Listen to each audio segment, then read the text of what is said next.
Hello, all of you fellow nerds out there. Welcome back to the Erasmus Expeditions, or if it is your first time here, then snuggle in, grab a blanket. We are kicking off a brand new trilogy this evening. As you can tell, we will be running a game called Aether Nexus. It just dropped yesterday. It is from a group of fine individuals known as Absolute Tabletop, and is currently sitting at number 3 on Drive-Thru RPG, which is massive. That's a huge, huge thing for a one-day turnaround. Um, yeah, I'm super, super stoked. I had the pleasure of writing a quest that you can find in the book. That's not what we will be running here tonight. We were going to be kicking off a trilogy, and this is session 1 of a story called The Last Train to Eidolon. I am super excited to finally get to this game. It's been in the works for a little while. I love all the individuals that I have had the opportunity to bring together to play this game, as well as getting the opportunity to do so. This is a sponsored game. This game is sponsored by Absolute Tabletop. Thank you very much for doing so. It means a lot that y'all did that. So, what else? What else? Oh, if foul language and mature subject matters are problems for you, then my channel is not some place where you should spend any time, honestly. So if those things do in fact offend, then be gone. If they don't, then welcome in. Grab a seat. Or you can stand if you'd like. What else? Oh, we will be doing a giveaway. Probably around the break is when I'm going to do it. I'm going to drop a link for a Google form. It's like got 3 questions, basically like your name, email, and then it'll ask you a question about what a person who runs a game of Aether Nexus is called. So to help weed out all of the bots, it's right here on the screen. Copy it if you need to. But yeah, I think Tomiko is in the chat. She's going to be helping me keep an eye on things as well as helping me facilitate that. Thank you, Tomiko. If you don't know Tomiko, you should. I'm going to pass things over to my players so that they can introduce themselves real quick, tell you anything that they may have going on, where you might be able to find them on the internet, and then I think we're going to kick some tires and light some fires. So, first up, we're going to go with Austin. Oh, I've never been on the top row before. I'm Austin. I don't have a big internet presence, so I don't have a lot to plug other than you should be on Jeremy's channel if you're not frequently there already. Last Wednesday of every month, I get to play in his wonderful Evermore La Masquerade campaign, and as does Karen below me. And it's a blast, and I cannot wait to get into this. I have kickstarted, I believe, every single AbTab supplement so far. It's there when the Facebook group started, so I'm super psyched that they are reaching such incredible levels of production and success. And so I'm just excited as hell to get into this. I even watched an episode of Gundam today just to like get my first, just to get into the spirit of slamming things with giant metal robots. So I'm gonna be playing Galen, aka Knifehawk. Which is a fantastic name. Absolutely. Both. Galen's also a very good name, but Knifehawk is just like one of those names you hear and you're like, yeah, that was probably airbrushed on the side of somebody's Firebird at some point. Yeah, speaking of airbrushed on the side of somebody's Firebird, that's a terrible segue. Karen. I don't know how to take that. I'm Karen. Hello, everyone. Also known as Myth and Gears.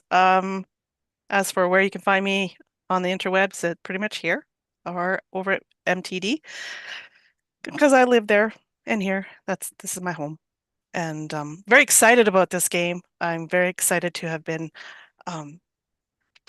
offered a place at this table, so I cannot wait to play tonight. I will be Zyvar, one of the key. I am not of this world, and I don't know how long I will be of it, but I am destined to be with this Nexus, and therein lies my duty.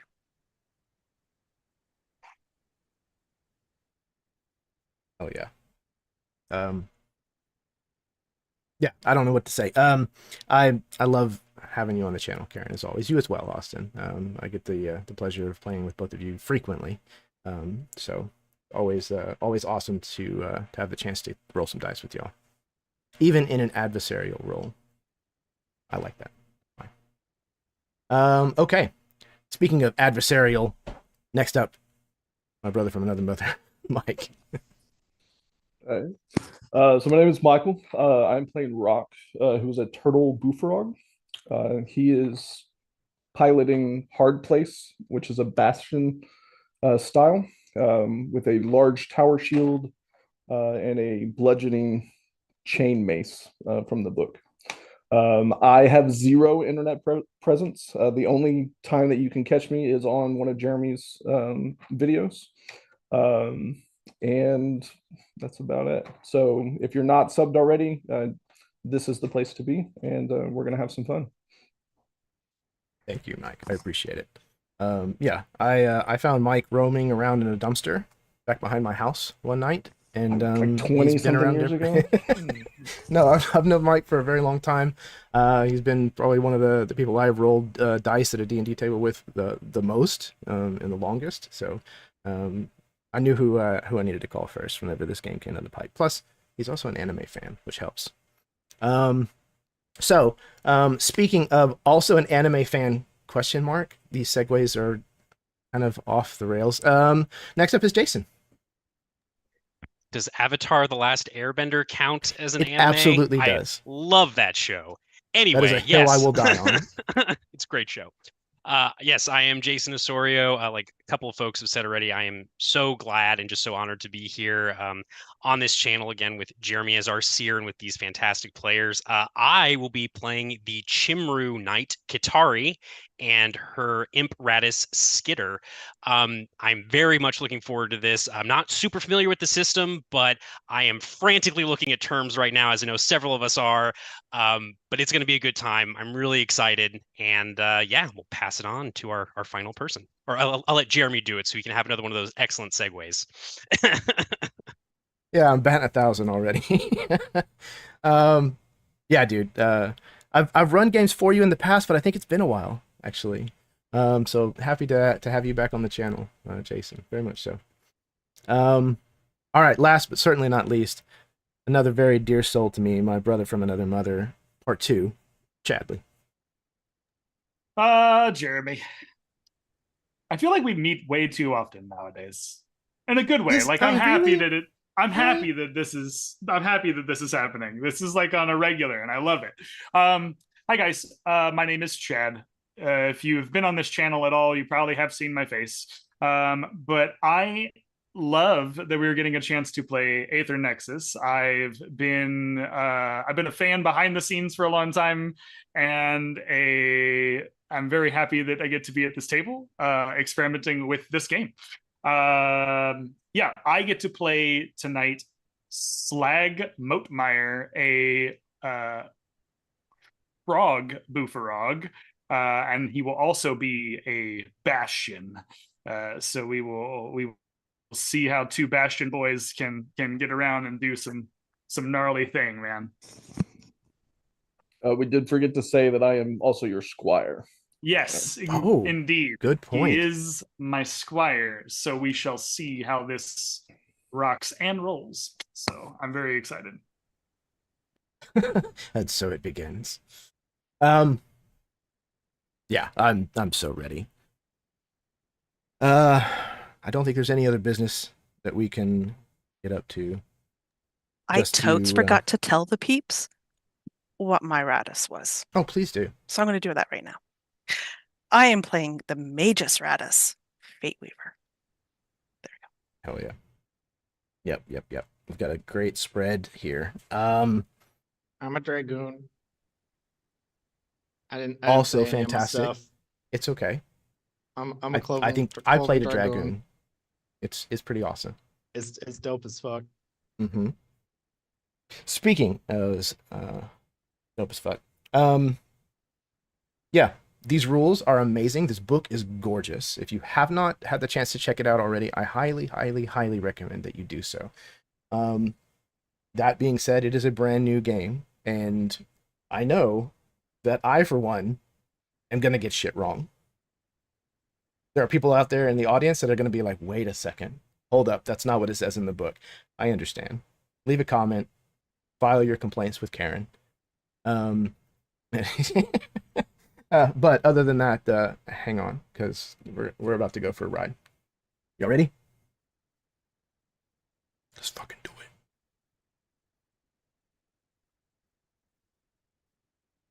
When Eskhara was shattered during the Hive Wars, it broke our people's hearts, but not their spirit.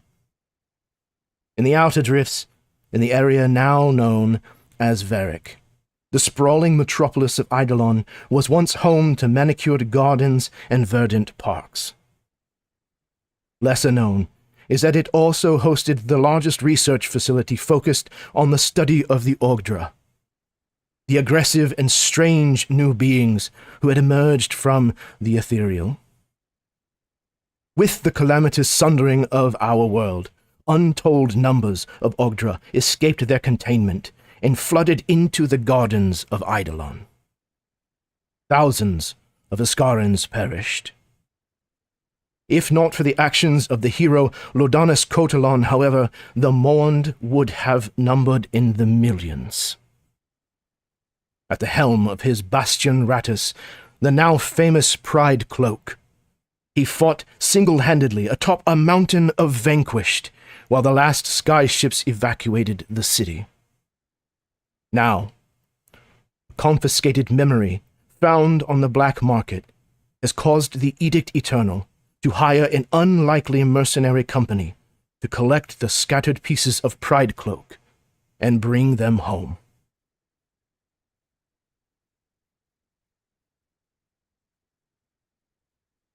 Like the bleach-white bones of a skeleton buried beneath kudzu, the stone and steel ruins of the vast city of Eidolon are all but lost beneath a blanket of green. These towering structures now merely serve as anchors for the roots and vines that hold many of its fragments clustered together. A train hovers into view, making its way down a wide street with a forgotten name, its aether-powered engines allowing it to levitate mere feet above the broken roads. Then the ground trembles, and we see the Titans who escort this vessel for the first time. Each of you, please, introduce us to the shield hounds as we enter the outskirts of this overgrown metropolis.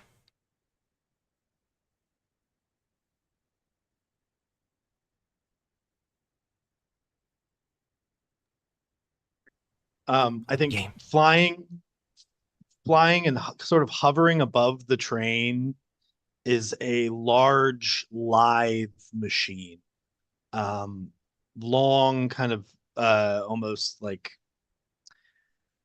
each limb seems like almost like skinny in a way on this long body, and there's a big metal plate, kind of like a round plate covering the chest piece, and these huge back wings, these metal wings that shine out and end in these like brilliantly sharp looking tips, with sort of like lines of metal that seem to run through the center of each wing.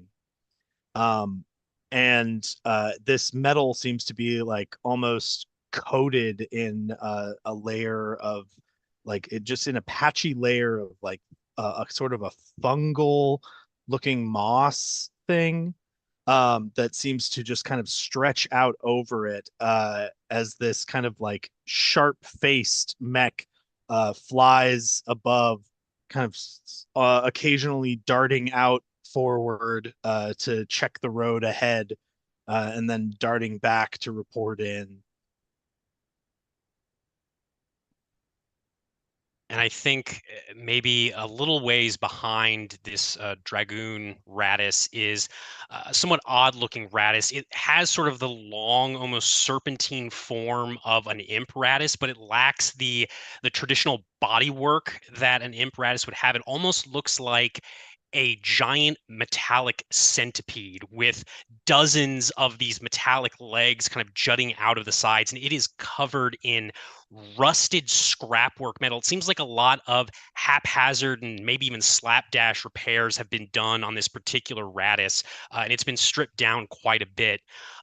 There is kind of in the center of where the head of this insectoid-like imperatus would be, there is this glass sphere that contains the tether pod where the knight Kitari controls Skitter, her imperatus.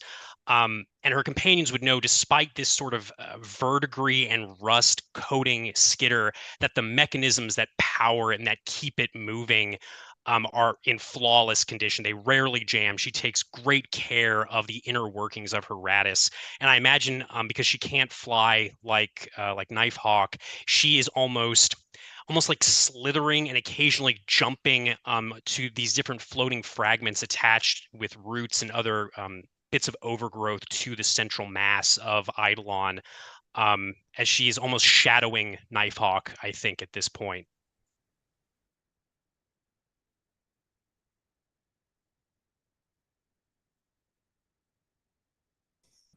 So Rock is definitely not nearly as adept as the other two.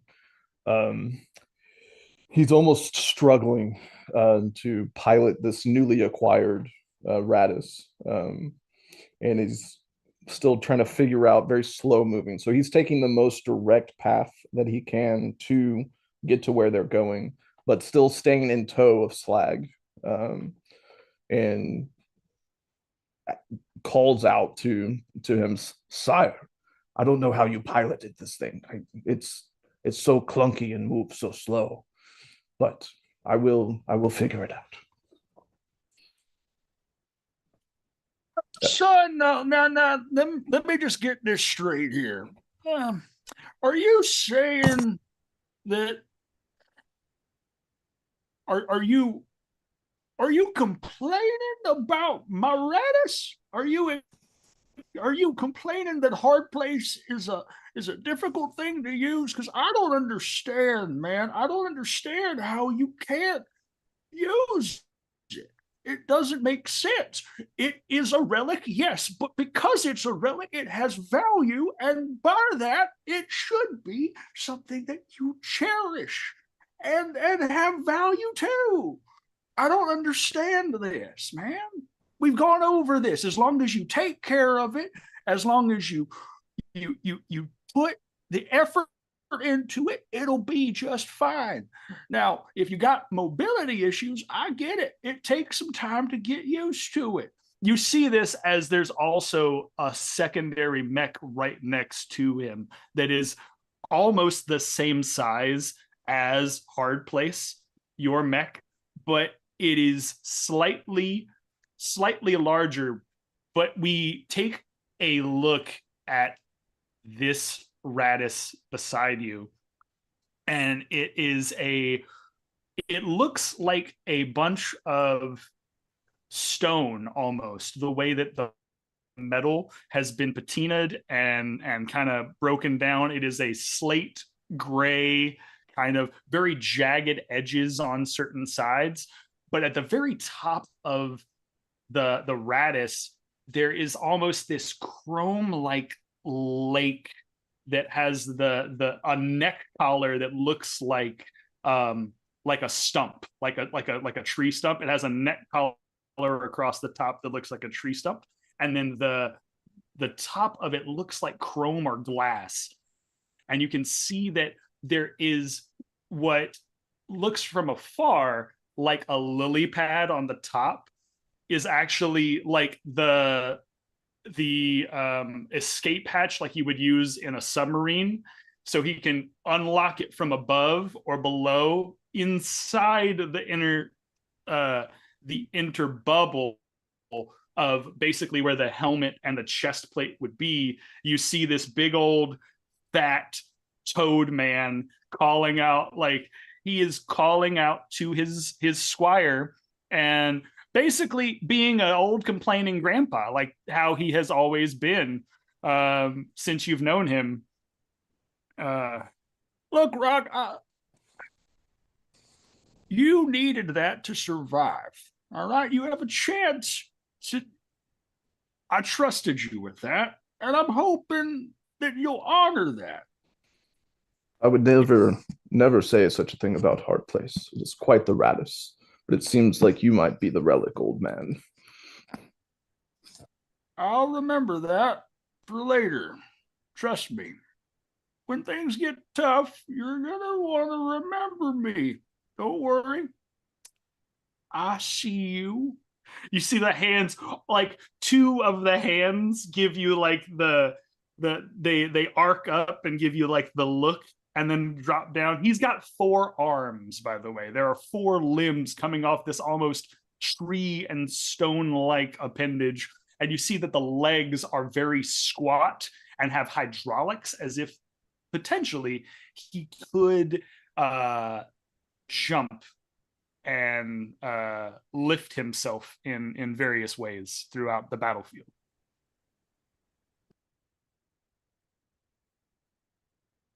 And rounding up this motley crew of shield hounds is this final Ratus that is almost as alien as its pilot. Its body seems to fluctuate between shapes as if it doesn't really contain its own. As you're looking at it and it morphs from maybe like tetrahedron to almost spherical to jagged spines coming out of it. Whatever it is, you can't quite grasp what you're looking at fully. And inside where the pilot is sitting is another figure, also as, like I said, alien as the others. But this one is dressed with like a hooded garb, covering some sort of metallic face and basic carapace inside. You're not sure if this is what the form of the person is or if it is some sort of container holding the actual pilot.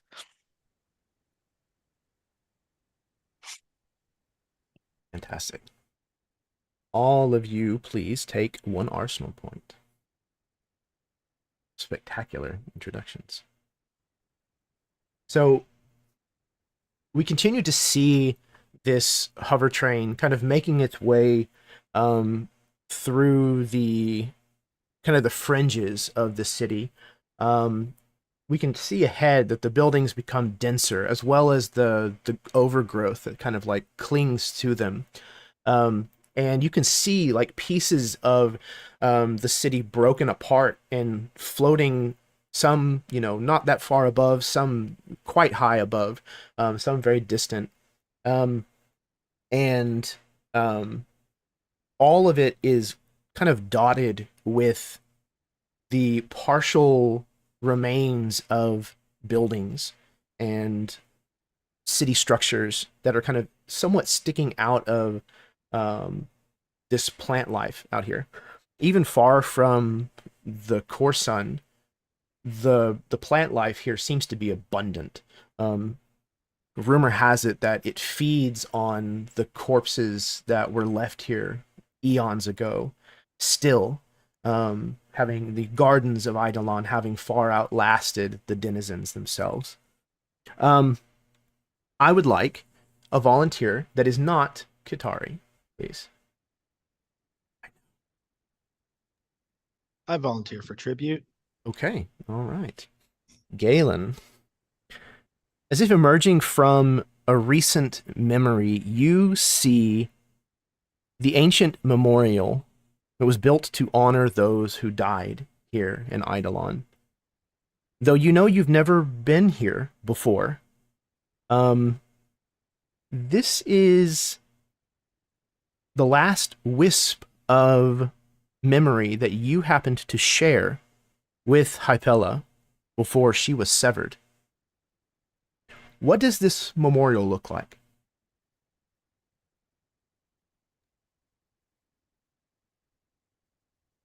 I think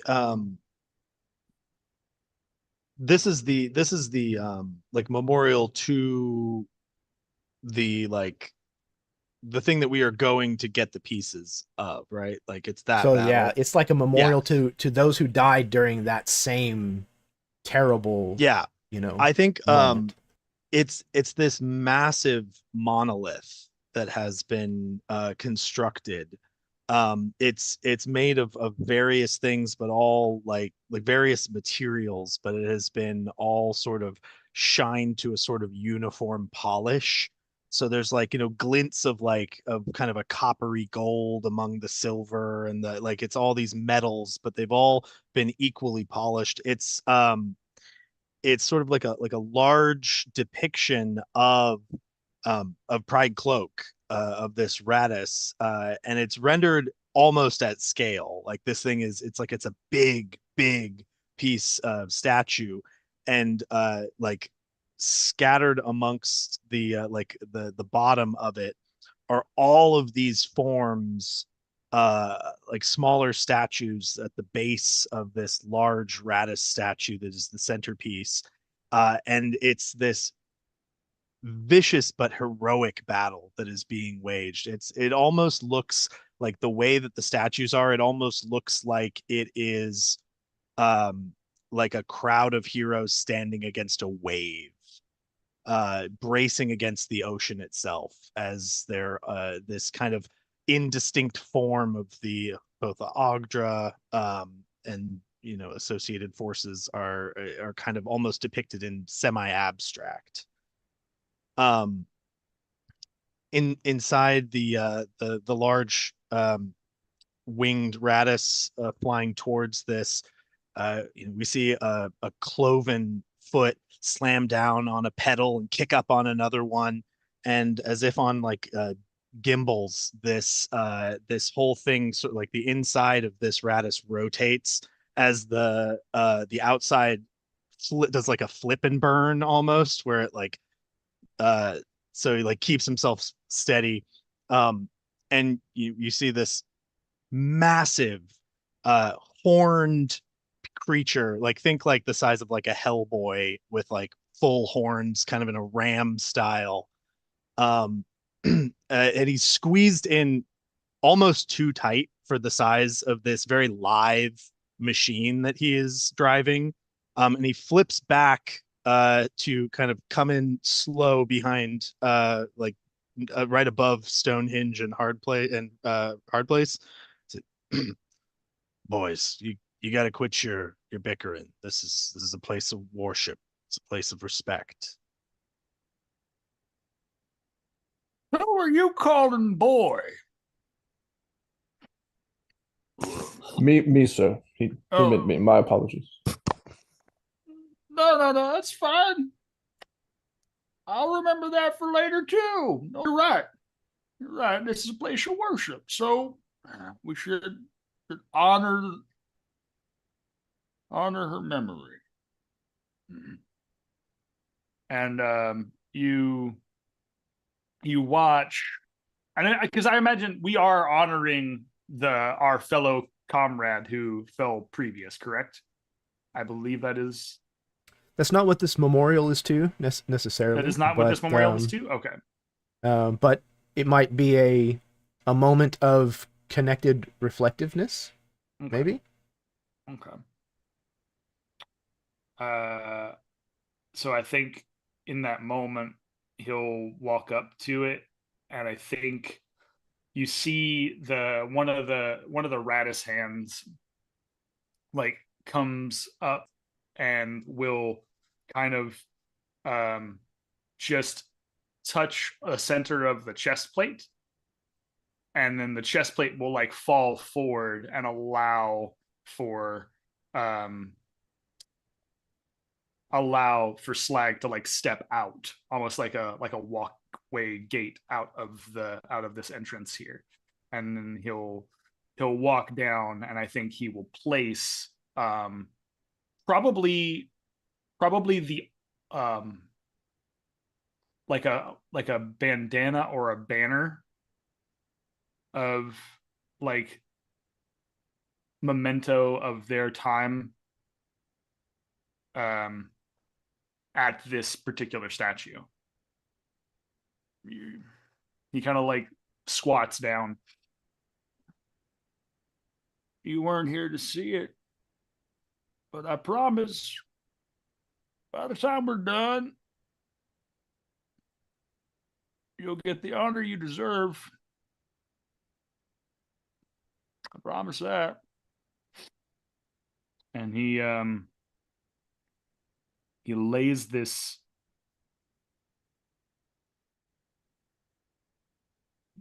cloth down across like the very front of the statue. And then he will bow his head and then start walking back up to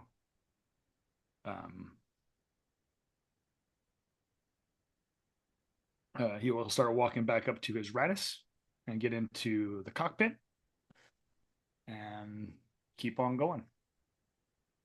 I think through the sort of Nexus connection that this group shares, you all would hear sort of Katari's voice from inside her tether pod, specifically directed to you, Galen, but because the Nexus is connected in thought, in emotion, in sensation, I imagine you all hear it. Do you wish to stop to pay your respects, all of you? I can go and speak with the train master and see if they can stop so you can honor your fallen companion, if that is what you wish. I don't think it would be wise to stop here. The city's getting denser. We have a job. Let's do it. Very well. And Skitter will, I imagine it was kind of like coiled almost serpent-like around this crumbled building. It unwinds like a snake and just leaps off towards the next drifting fragment and kind of lands coiling and then jumping to the next one, just almost like leapfrogging across these stable structures.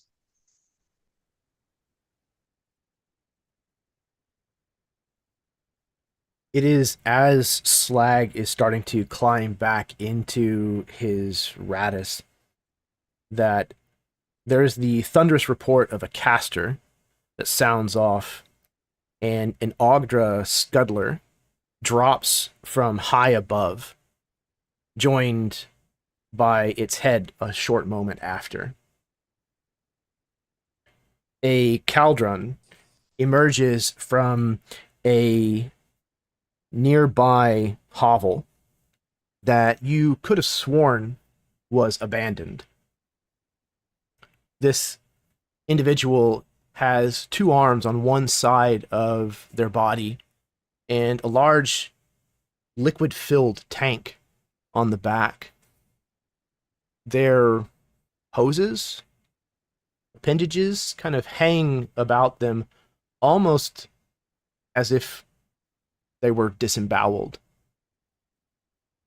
They walk with a cane, and in the other hand, they are slinging a rifle kind of back over this large bulbous tank, and they pull out a pipe, which they begin smoking something from. And every time that they draw upon this pipe, you can see the air in the smoke bubbling up through the liquid of the tank on their back. We don't get a lot of folks out here.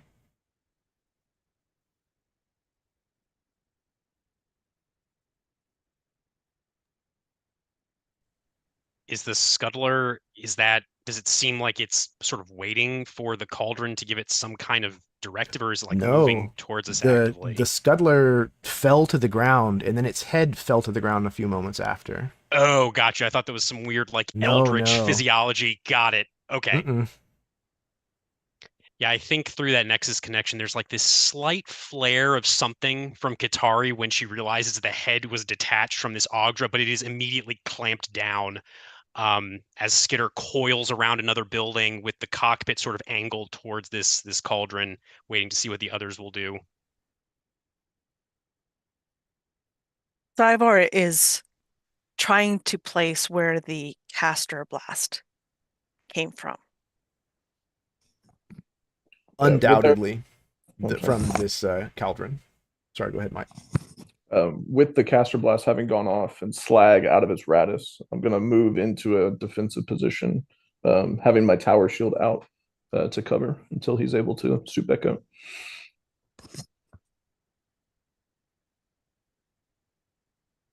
Sure are a jumpy bunch. Takes another long draw on their pipe.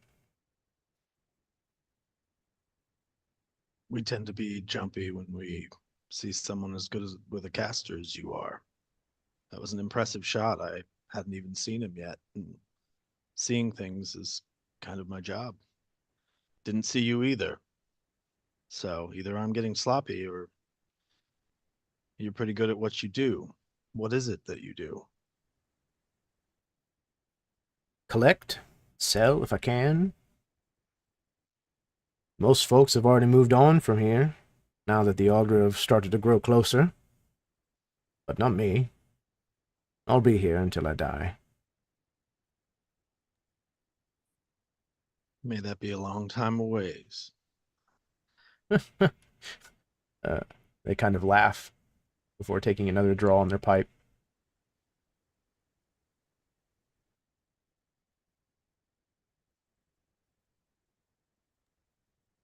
Jeremy, do we have like information already on where we should be looking specifically for these pieces? No, you know again that Hypella came on reconnaissance. And Okay. that there was some kind of trail that she was on. And then you lost contact. What kind of Ratus did she pilot? It was an imp. Yeah, okay. I don't suppose you've seen any other Ratuses this way lately.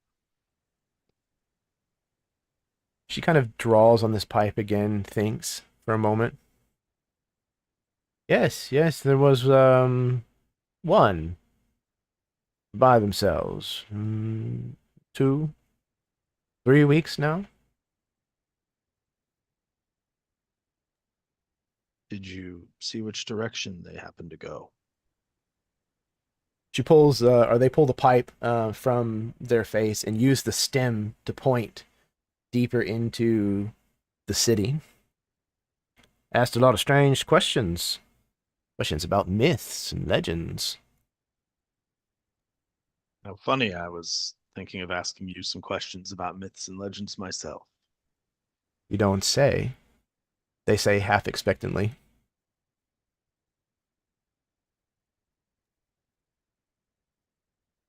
Well, I think you know what we're looking for. If you spoke to Hypella, then I'm assuming you have some idea. Hypella, was that her name? Hopefully it still is. They draw on their pipe and say very matter-of-factly, doubtful. Well, No. Oh, good. if you insist on heading off in the same direction as your friend, I suppose that you would be looking for the same thing that so many others have come looking for. You're looking for Pride Cloak.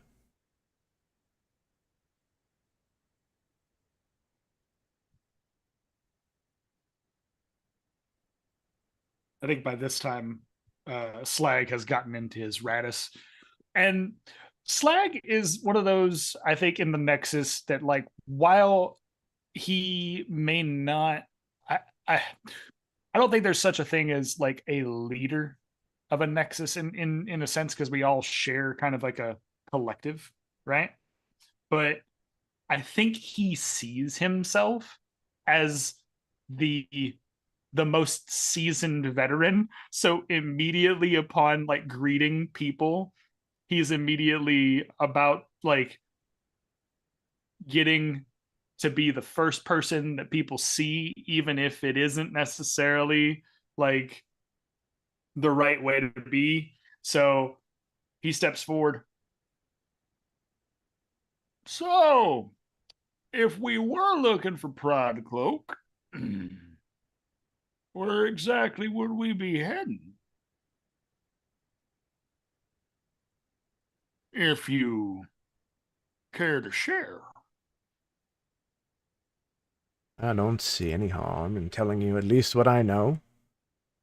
As for where you'll find all of Pride Cloak, there's no telling. Rumors has it that it's been spread throughout the city. You may have quite the treasure hunt on your hands. However, takes another long draw on this pipe, bubbling inside of its cauldron. There is at least one place I know that has the arm of a Ratus. Kind of shrugs. Would be a Pride Cloak? Perhaps. They extend the stem of the pipe again, kind of off towards the thicker part of the city. And they say, there's a right on, and it's near the zenith of the spired tower. You can't miss it. Where you go from there, I'm not sure. If you make it that far. They kind of start to, like, shuffle back towards the hovel.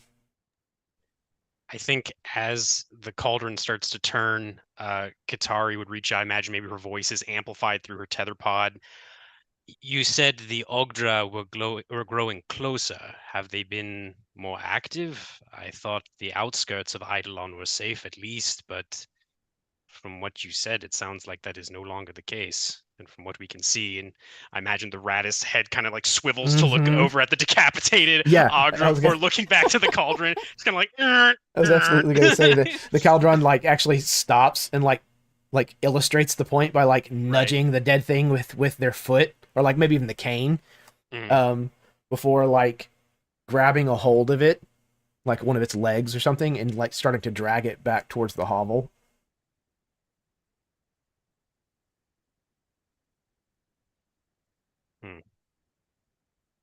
And I think to the Nexus, Katari would reach out and say, I am confused. When friend Galen, when you brought me into the Nexus, I thought Hypella, not to open any old wounds, but I thought she was lost, and yet this cauldron says that he has seen her not so long ago. Did you all see her fall? See the destruction of her Ratus?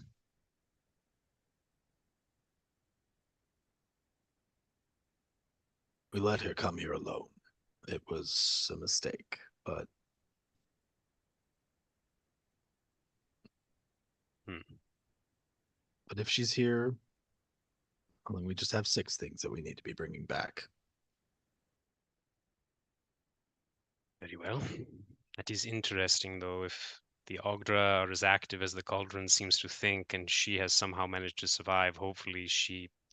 And I think Katari just kind of stops talking because she's like, maybe back off a little bit on this. But I think you can kind of feel through the Nexus connection that like skepticism mixed with a bit of kind of like bubbling sorrow before, again, she just kind of clamps down on that before it spreads too far to the rest of the Nexus members.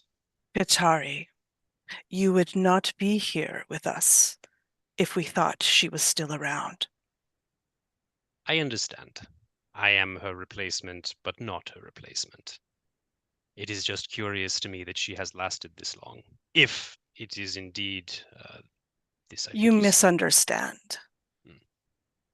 If she lasted this long. That is not possible.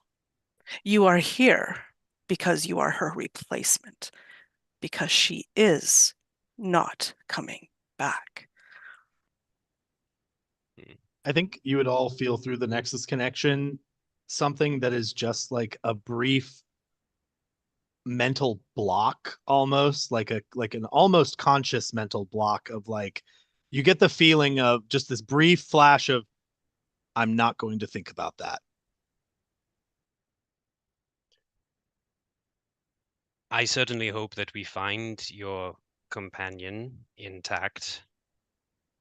But if the opposite is true, then that is something that you all should be prepared for. And what we should also be prepared for is if we do find her intact, why? Why did she not come back? Is she a traitor? Yeah, I think think Katari will that- not respond to that at all. I think at the mention of the word traitor, you just feel one of the forearms from Slag kind of reach across and touch the shoulder of your Ratus. Now, that is a word that has a lot of emphasis, Guitar. We don't use that here until it is a proven thing. Until then, that word is off the table. I don't want to hear it. I don't want to think it. I don't want to feel it. So let's not put that out there. You buforogs are all so emotional. Us buforog. Now, wait a minute now. Listen, you want to know why we are emotional people? Let me explain. We are survivors. You are, I don't even understand what you are sometimes. I don't even understand what you are sometimes, Guitar. Okay, I don't. I don't mean to interrupt you, Elder. It's Zyvar. I am Kitari. Zyvar is the one you're talking to, and I think Kitari's just going to start moving after Knifehawk, just leaving this conversation behind. A giant all right. metal hand, metal crying. calms the face. It's all right, he's Katari. getting so old. He'll remember this later. Somehow, I Right. doubt that, Zyvar.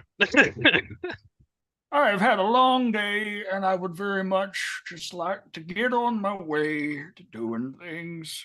Sire, Yes. I believe we need to be getting to this train. Yep, getting to the train.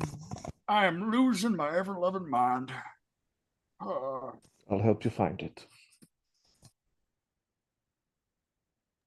Thank you, Rock.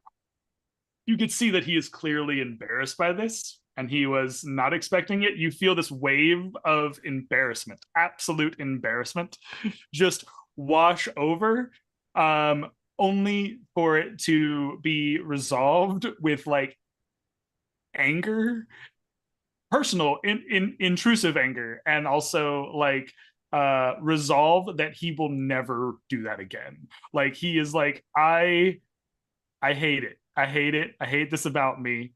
I realize I'm old. I realize I'm forgetful. I don't want to do this nonsense. I have to say that I actually kind of love the fact that Slag is like accidental Don Quixote, and Oh my like, god, yes! and Rock is becoming like a Sancho. Sancho! Go chase your windmills! It's actually kind of brilliant.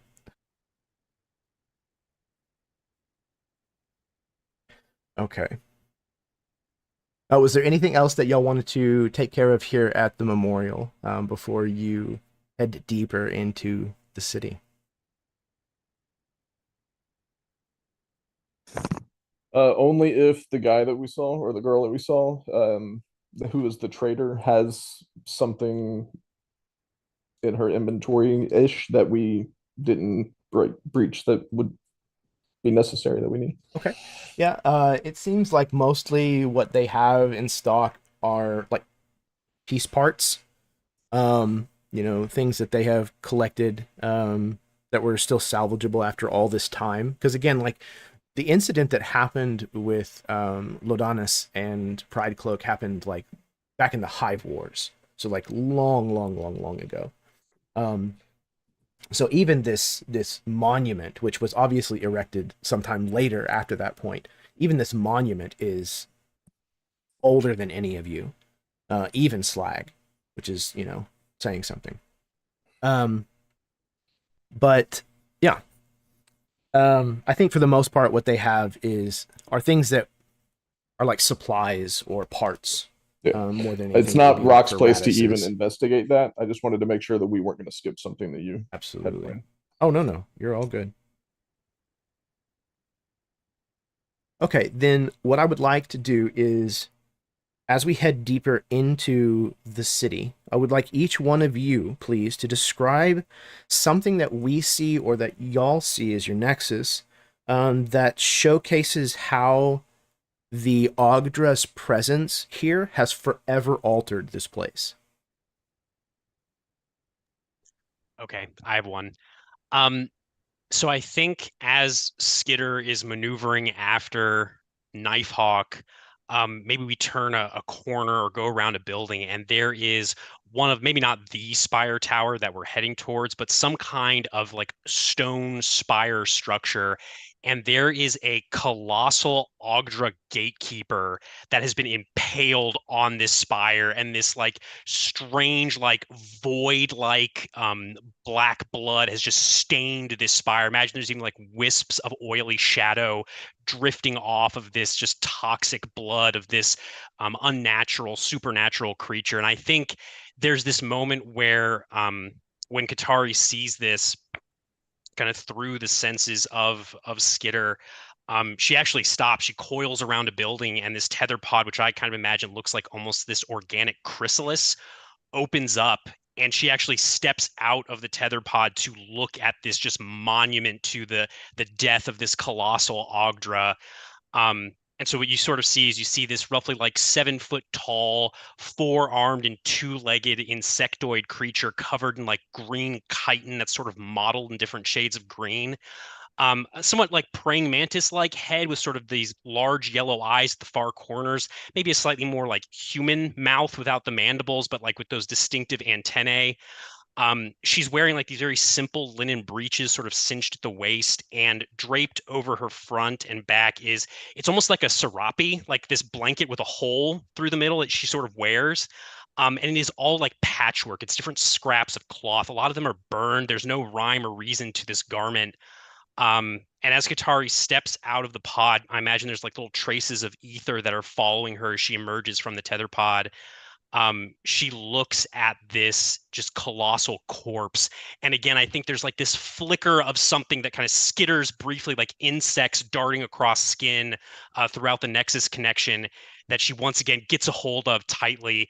And she just whispers quietly under her breath, "With 1,000 eyes, you see our pain. We pray for you to come again." And then she turns back and moves to her tether pod as it kind of just enfolds her, almost like a rosebud unfurling around her, as Skitter continues to move after Knifehawk through the ruins. She also has 4 arms, but hers are all organic as well. I think Knifehawk soars up higher, trying to get a better vantage point, and sort of just into this city. You know, we've just passed these outskirts where it starts getting denser, and I think that there's like a large structure that looks like it was either some sort of civic building or church or something. And it's partially burned and crumbled, and there's just sort of a grayish white sheen on the ground of this now open air, almost courtyard that is the inside of this building. And he kind of swoops down a little closer to see, and this is just, it's almost just a covering of bones that seem to stretch out as if everyone gathered here for safety, but it wasn't safe. And as he dives down lower, and as soon as he realizes what he's seeing, he just goes into alert mode and is checking every alley, just trying to see like this. It almost feels like an omen, even though he knows that these bones are so long dead that whatever killed them, be it the fire or the Oghdra, is long gone. But it freaks him out just enough to want to be extra alert as we pass through this dangerous city.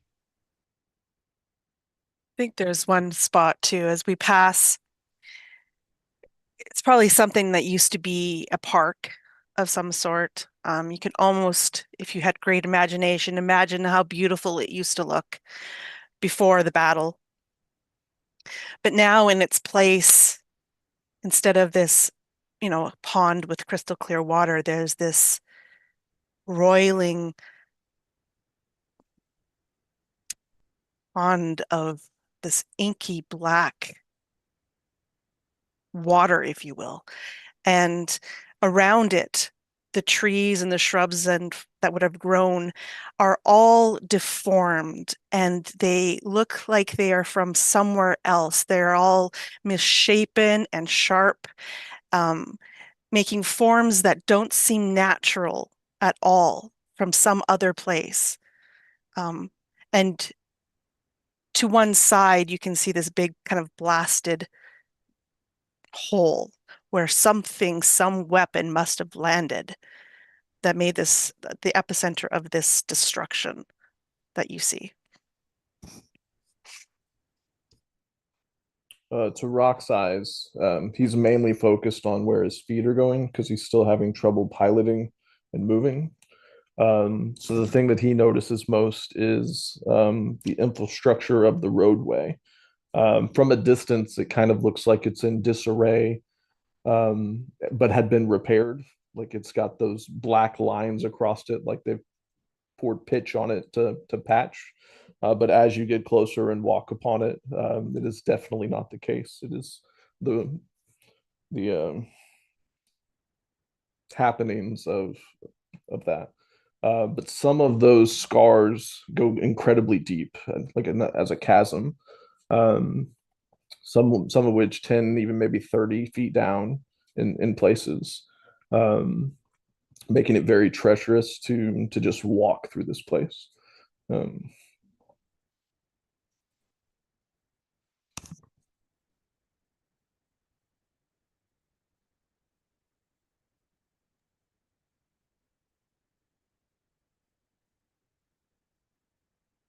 I think as Slag is walking alongside Rock, there's like teachable moments, and you can kind of hear him wanting to speak up, but like maybe he goes on like there's a little moment of like small historical soliloquies that he like will toss out there here and there of like what he remembers. But outside of that, at the end of the day, I think we're walking down the road. We're walking down this road, and there's a section of this road that has these like full on craters. There's a section that is just full on craters, and it's pocketed craters throughout this little hill and valley of where this road is. And you can see not only bone and oil and aether all sort of mixed and mingled amongst the remaining overgrowth, but you see the mixture of like just abandoned old Ratus parts, pieces of like where Oghdra bodies are rent asunder, pieces like full-on spinal columns of like large of the large mass, body parts just sent in other areas, but at the same time like full arms of Ratuses are chucked to one side. Maybe even like a full-on tower shield is clipping one whole building as it has been thrown into one of the buildings nearby. We see that like there's a small like creek or a stream that kind of runs alongside this road at some point, but you realize that like not only is it, you can't tell if it's blood, you can't tell if it's oil, you can't tell if it's some form of other organic material, but it's this black streak that sort of runs down in almost in like a waterfall but then continues to kind of caress down into the craters until there is nothing but like a black spot in the middle of one of these. And there's just this moment where he is now looking at this road. And I think there's, Jeremy, you can correct me or not, but are we walking along these train tracks right now? Or is it a road parallel to the train tracks? No, you have been making your way through the city mostly via the roads. So imagine, if mostly you will, via the roads. yeah, almost like a slightly adjacent like New York City. So like these roads have several lanes to them. So you're making your way through buildings that are mostly taller than you, or at least were at some point. The train itself is a hover train, so it's like levitating above the ground by a few feet. Excellent. Okay. So yeah, looking at the level of devastation, we watched that hole and like that crater down in the ground. And then you see that Slag takes one of his forearms and he just sort of like puts it across the back of Rock. I know this is not what you signed up for. I know it wasn't. But now you're here and you're a part of it. So we do this to survive. We also do it so the rest of us can thrive. So I want to make sure you're ready. But I can't help but look for her among the wrecked Ratus. Yeah. I would have thought she might be out here. But nah, I don't recognize any of the parts. Hopefully that's a good sign. I hope so too. He takes a big sigh, and then you see like the goiter like fill up and like make the all right, kid. Enough small talk. Let's get on moving. You can see that this old man is very emotional in numerous ways, and he tries to hold it back, but it's pretty hard sometimes. And Rock tries to get moving to catch up and keep up.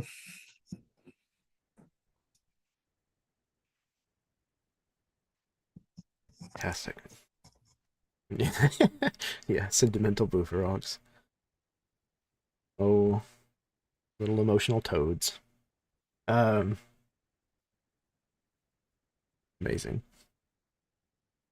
So we see these things. All of you, please take another arsenal point for those fantastic additions to the city of Eidolon, as well as just the incredible role playing. So happy. Okay. So, should I describe the next part first and then go on our break? Or should I go on our break now and then describe the next part? Gotta leave it on a cliffhanger, man. Describe the next part and then end it, man. All right. Fade to black, definitely. temporarily. If, the Ratus freezes in the air, well, them boys sure are in trouble again. All right. Though the Corsun's gravity holds the spired tower relatively close to its former shape, when you finally near its base, you can see large spans of distance that actually separate the disjointed pieces of rubble.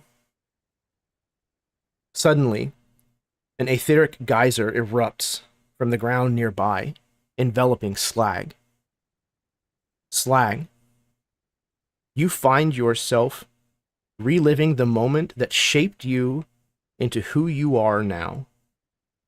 The moment you became a survivor and understood your knightly oath, perhaps for the first time. So, we're going to take our break right here. 10-minute break. We're going to take a bio break, refill your drinks, smoke them if you got them, kiss your spouse, etc., etc.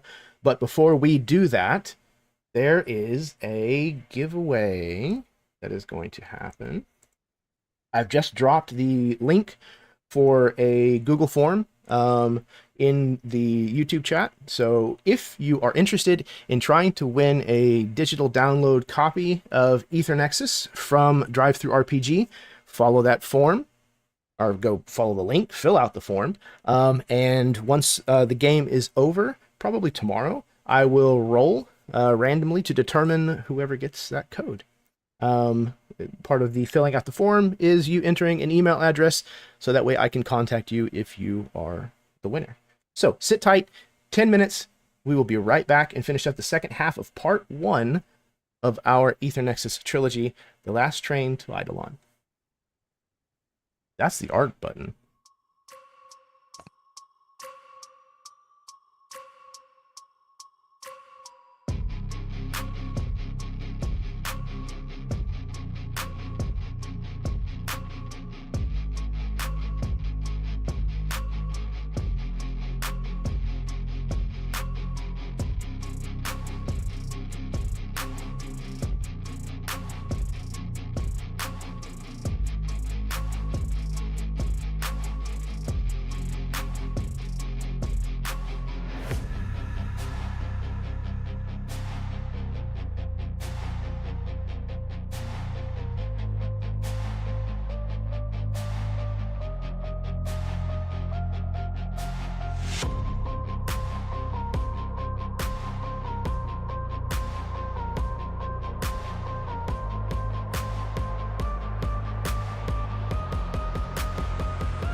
That's not the art button. Hello, everyone. Welcome back to the second half of part 1 of this trilogy. This is the last train to Eidolon.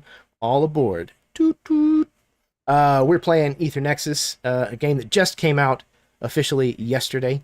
We just have we've just thrown a link for a Google form that you can fill out for a giveaway for a free digital copy of the game through DriveThruRPG. The game is currently sitting at number 3 on DriveThruRPG, which is absolutely incredible for being like 24 hours, maybe a little over 24 hours, having been on the market. So congratulations to Absolute Tabletop. Well deserved, gentlemen. Well deserved. A toast to you. So yeah. We are in the ruined city of Eidolon, in the overgrown ruins of Varric, a verdant, green, desolate place where the Oghdra seem to be spreading, perhaps. This particular nexus, this mercenary group known as the Shield Hounds, are making their way, escorting a hover train deeper into the city, looking for the scattered pieces of a Ratus known as Pride Cloak, a mythological hero that made its last stand here in the city. But for the moment, we have seen a geyser, an etheric geyser, shoot up from one of these cracks in the ground that Rock described for us earlier. And it just blasts Slag's Ratus just straight in the tether pod, kind of enveloping him for a moment in these nebulous purples and blues and magentas, almost like space itself has erupted in this long tether. And in this moment, Chad, Slag, what I would like to know is, what are we seeing? Because we're finding you reliving the moment that shaped you into who you are now. The moment you became a survivor and understood your knightly oath, perhaps for the first time.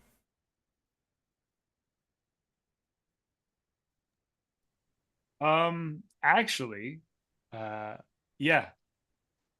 I think that if it's okay with you, Jeremy, I will bring 2 instances of that feeling to the table.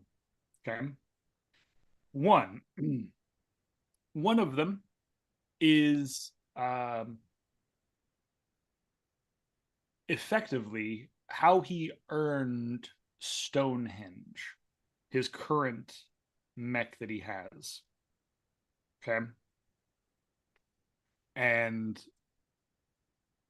he was told by knights previous that in order to truly become a knight, you have to be selfless. You have to be a number of different things to be a knight.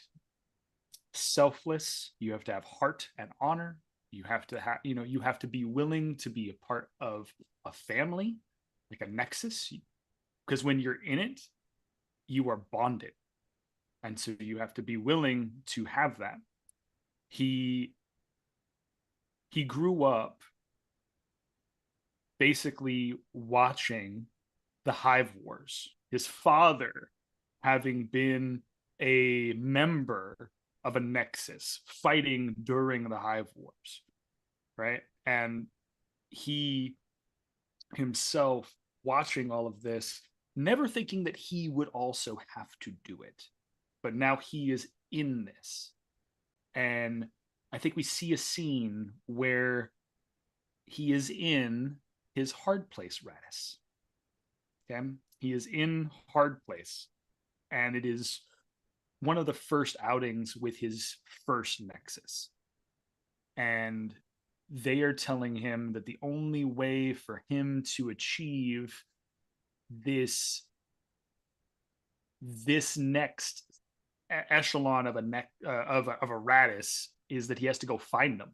And in order to do so, it's like a samurai having to go fight additional samurai. That there are 5 or 6 different knights out there that he would have to go and test his mettle against.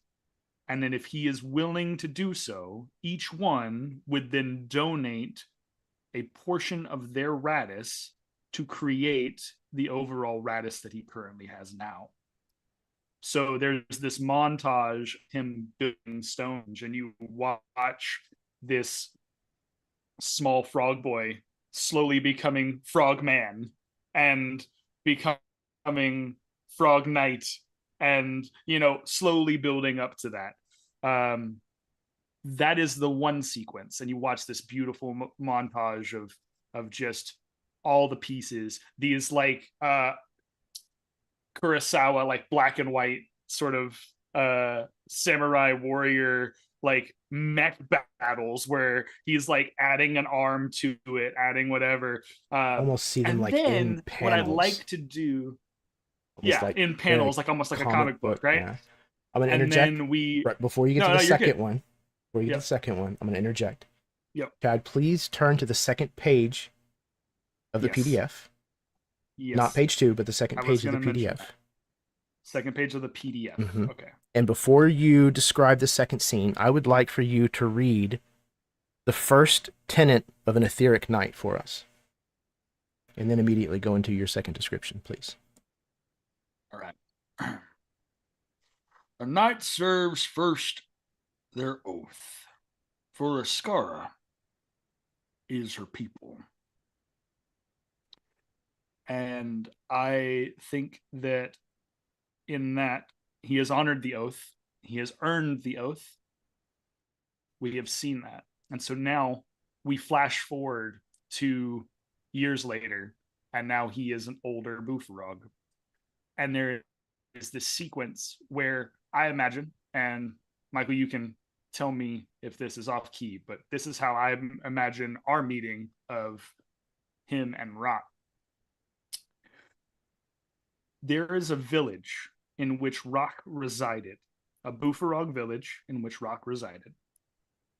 I do not know a name for it. You can give that if you'd like, but however, I will say this. In that village, at the time, Rock was a young man, a young boy. Like, his family and everything that was being attacked. And so it was upon him, Slag, being the sole survivor of his family, to then take up the mantle and fight off numerous Oghdra against this. And I think in the moment, you watch as Slag, now having this new Ratus, you watch him get out of hard place, because he's currently in a hard place when we see this vision.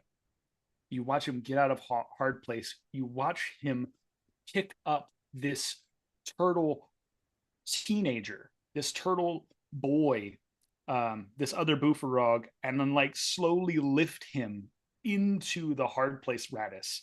He's bigger than Slag, but he lifts him into the he goes, stay here. I promise you, I'm going to keep you safe. Stay here and let me do my job. And if you let me do that, you'll be fine. I won't let anything happen to you. And he closes the hatch on hard place, and he sits you there like a bulb in the middle of this muddy, bloody, black ooze and ichor. And then we watch again as the camera switches to that black and white, and we just watch the 4 arms of this Ratus Stonehenge click into effect, and the axes and the flail that just start swinging around and bashing Oghdra after Oghdra after Oghdra, and we watch as the feet lock into the muck, and he just stands there resilient until every ounce of energy is expended, until they back away and leave. And he turns around like a boulder in the mud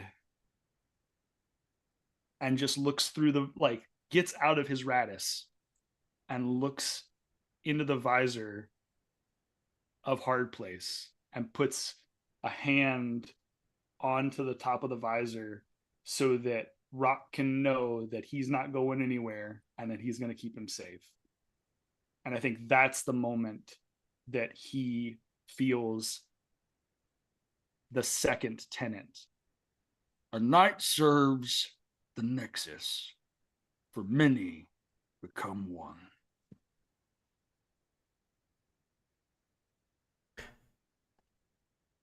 Slag, as you are reliving this moment as if it were real all over again, you hear that chittering roar that always accompanies a swarm of Oghdra.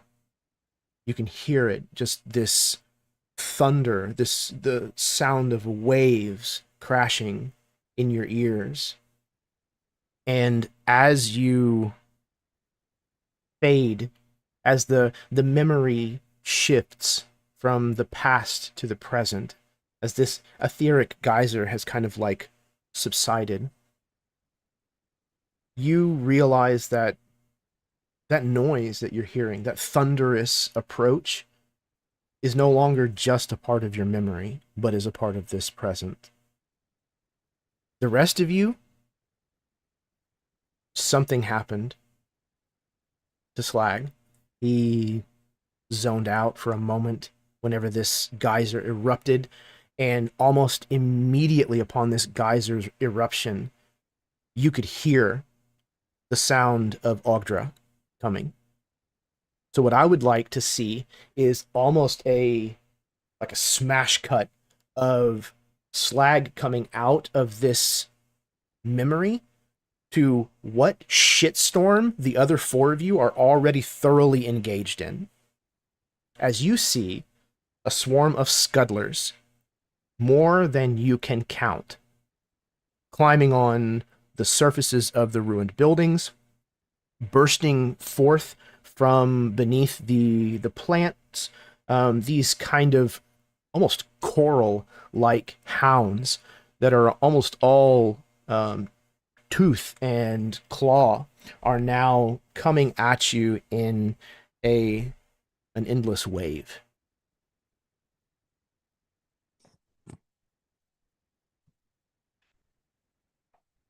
So Rock is going to be fighting the urge to shrink into his shell like he did from that memory.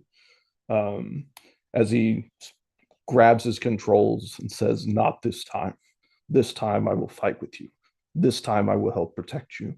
And he's just kicking these, whatever you called them, off of Stonehenge while he is still recovering, and just covering him with his shield as best he can. All right. Anybody else? I'm gonna activate my Glimmer Barrier. Ooh, okay. What does that do? Game mechanics. We're doing it. So it's a Nexus die. Me and two others become fortified that are adjacent. So I'm going to do that to Stonehenge, and then whomever is with us. All right. Yeah, who is that? Somebody snag it.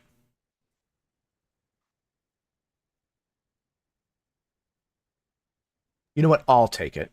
It's okay, fine. you can take it. Yeah. I was gonna say. So I mean, I think for Katari and Skitter, again, I imagine they've kind of coiled around a building, so they're actually staying at a distance as compared to Hard Place and Stonehenge.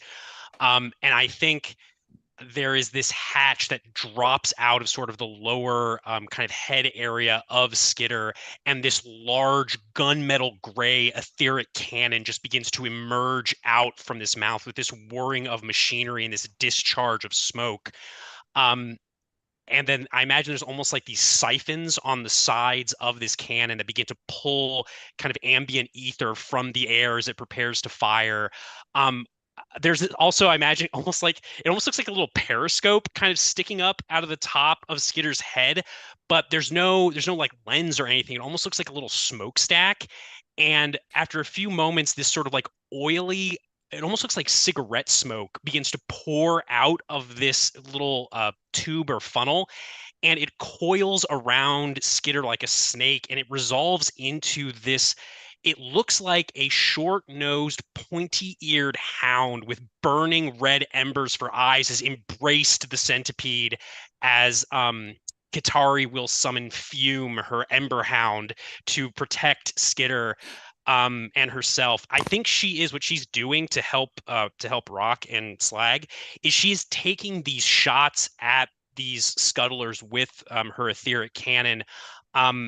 But it's always leg shots. It's like leg shots, maybe an eye if she's lucky, but it never seems to be a direct hit on the central mass of any of these chitinous coral-like hound monsters. It's more like she's setting them up for Rock to just smash them to pieces, and ideally Slag too once he emerges from this vision. And yes, Fume can absolutely be voiced by the amazing Tim Curry. I'm here for that casting. I believe I have to roll a Nexus die with the Glimmer Barrier. But... Oh yeah, hell yeah. Please do. Yeah, do you want me to roll for the cannons as well, or it's up to you? Okay, please, I roll yes. my flux. Okay, cool. We're gonna roll dice. Oh my god, we do that in this game. So I don't know what exactly Nexus die results need to be or whatever, but that's a great question. But I rolled a 3 on a d6, so okay. I don't think that means anything for the moment. What'd you get, Jason? I got a 10, which is under my 15 for flux. So I imagine it's like this thin beam of, like you described it before, it's like it's maroon, it's purple, it's blue, it's yellow, it's green, it's all of these colors almost oversaturated as this thin lance of ether just launches from this cannon, again just like sniping on these surprisingly precise shots given just the size of this etheric cannon. As they clip, the Oghdra legs and these eyes. I could roll damage as well if you want, or if this is more just a swarm situation, totally up to you. Happy to do that. Yeah, we'll keep it just to that for now. Beautiful. Done and done. Absolutely. I think Knifehawk seeing, the kind of the locked in moment for Stonehenge is he dives down, grabs 2 of these scuttlers and flies up. You see inside the tether pod just this massive kind of purplish brownish hand slams down on a big kind of glowing blue button on the side of the pod as wind starts to just whip around the outside of this Ratus. And these little shards of metal seem to kind of be floating in this wind as they've kind of like burst out from little pockets on the back. And he's going to activate his flux storm and then just drop the scuttlers once he's like high enough up.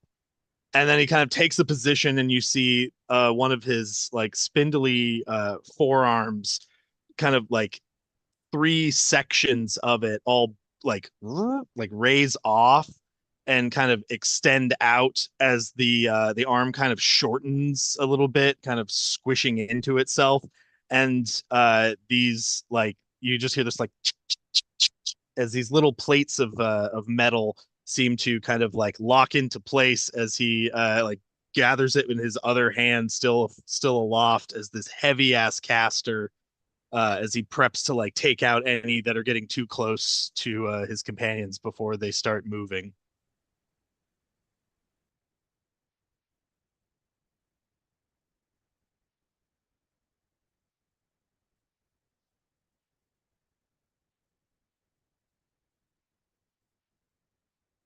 Is that everybody? Well, I guess that's me. Okay, yeah. I thought there was Yeah, something. so I think in this moment, as Slag is coming kind of back out of it, Katari is kind of taking stock of the situation where we're not Katari. No, I'm doing it.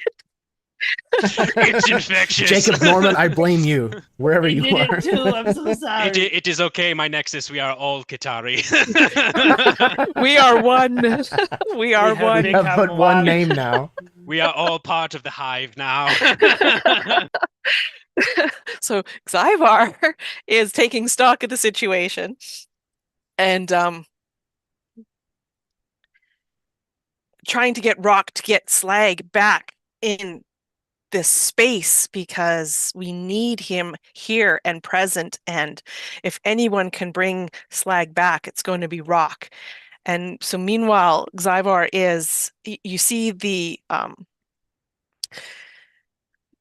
their Ratus kind of solidifies into a form, at least the arms form out of the body. And in one hand we see there's a buckler on it, while the other one is carrying a lighter caster than what Galen has. But all the eyes of the thing are on the swarm that is around us and the knights, and trying to find out where they're positioned to best, I guess, to best help this nexus. So Xyvar is finding a central place. At this moment is right behind Rock and Slag, while the other two are kind of, I guess, in the wings.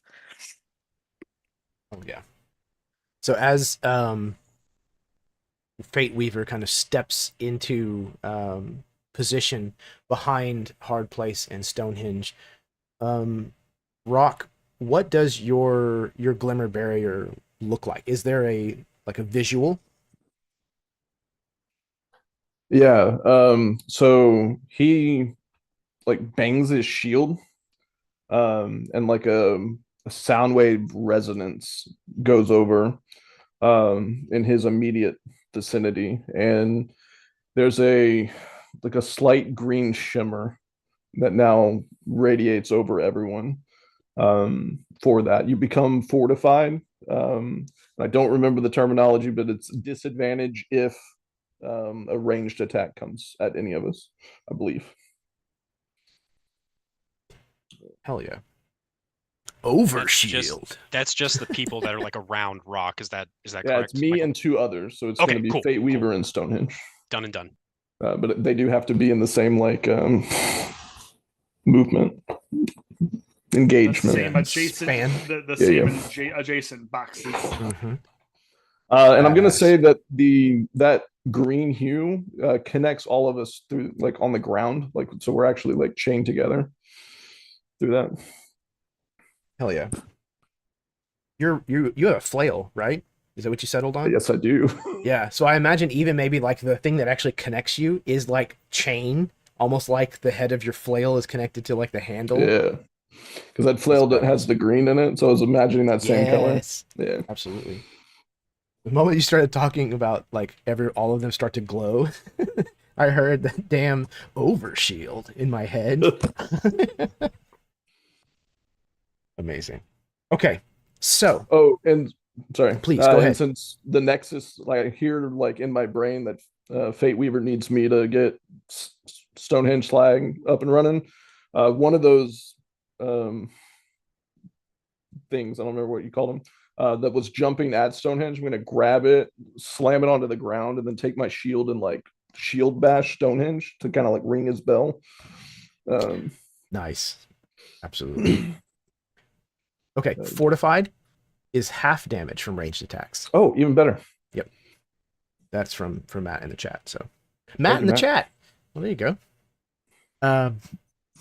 So yeah, all of a sudden, Slag, you're kind of like fading out of this past memory that's so vivid back into the present, and all of a sudden, like, you are shield checked, kind of like rocks you around in Stonehenge for just a moment, and you kind of like look around and realize that not all of that was just a dream. just a memory. You are in the middle of a developing situation.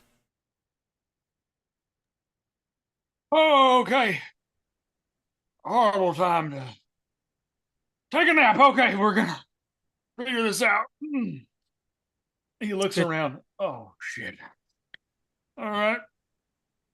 It's good to have you back, Slag. I need you up and running. 100%. Let's go. And you can see like I imagine that like the bottom of the mech maybe has like that 360 servo where like the legs could potentially go backwards to like get him upright and then reset to get in the right direction, right? So you see his like whole mech body is all laid out on the muck, and then just you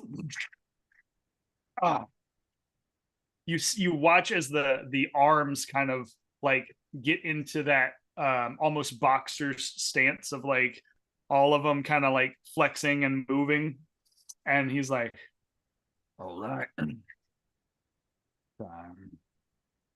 to get busy. And you watch as he sees Rock, and he looks over. You ready, kid? Formation rampart. Aye. Let's do it. And I think looking at, you said there's like a swarm of these like Oh yes, these scuttlers. creatures, scuttlers all around, right? Jeremy, I have a thing that I'd like to do. I don't know. Tell me what the battlefield looks like a little bit, right? Super Tell me what fucked. the battlefield currently looks like. Okay, super fucked. Great, Yeah. I love it. Like, Let's do it. You see more scuttler than you do like plant in ruins. Hell at yeah! this point. Hell yeah! Cool. In this super fucked forecast, your boy's gonna do some stupid shit. Okay, here we go. Woke up, had a dream, did it. Stupid shit time. Ready to go. Let's do this. I am going to use one of my thingamabobs. I'm gonna use my boon right now because I feel like this is a fun time to use it. So, are they immediately coming toward me in any facet, or like they're swarming us right now? Oh right? yeah, from every direction except From every direction up. except for up. Okay, cool. The spired tower. I'm gonna get right in the meat of it. I realize that I just got fortified, but your boy doesn't care about that because he wants to get into the nitty gritty of things. I have a boon. Called Flux Vaulter, and can you guys hear me? I just feel like I went a little robot-y, so I want to make sure we're good. Yeah. Okay. I have a boon called Flux Vaulter, and that means that I can begin a sky vault without the launch tubes of a skyship component. If your landing objective is under 3 spans away, my melee attacks deal double damage.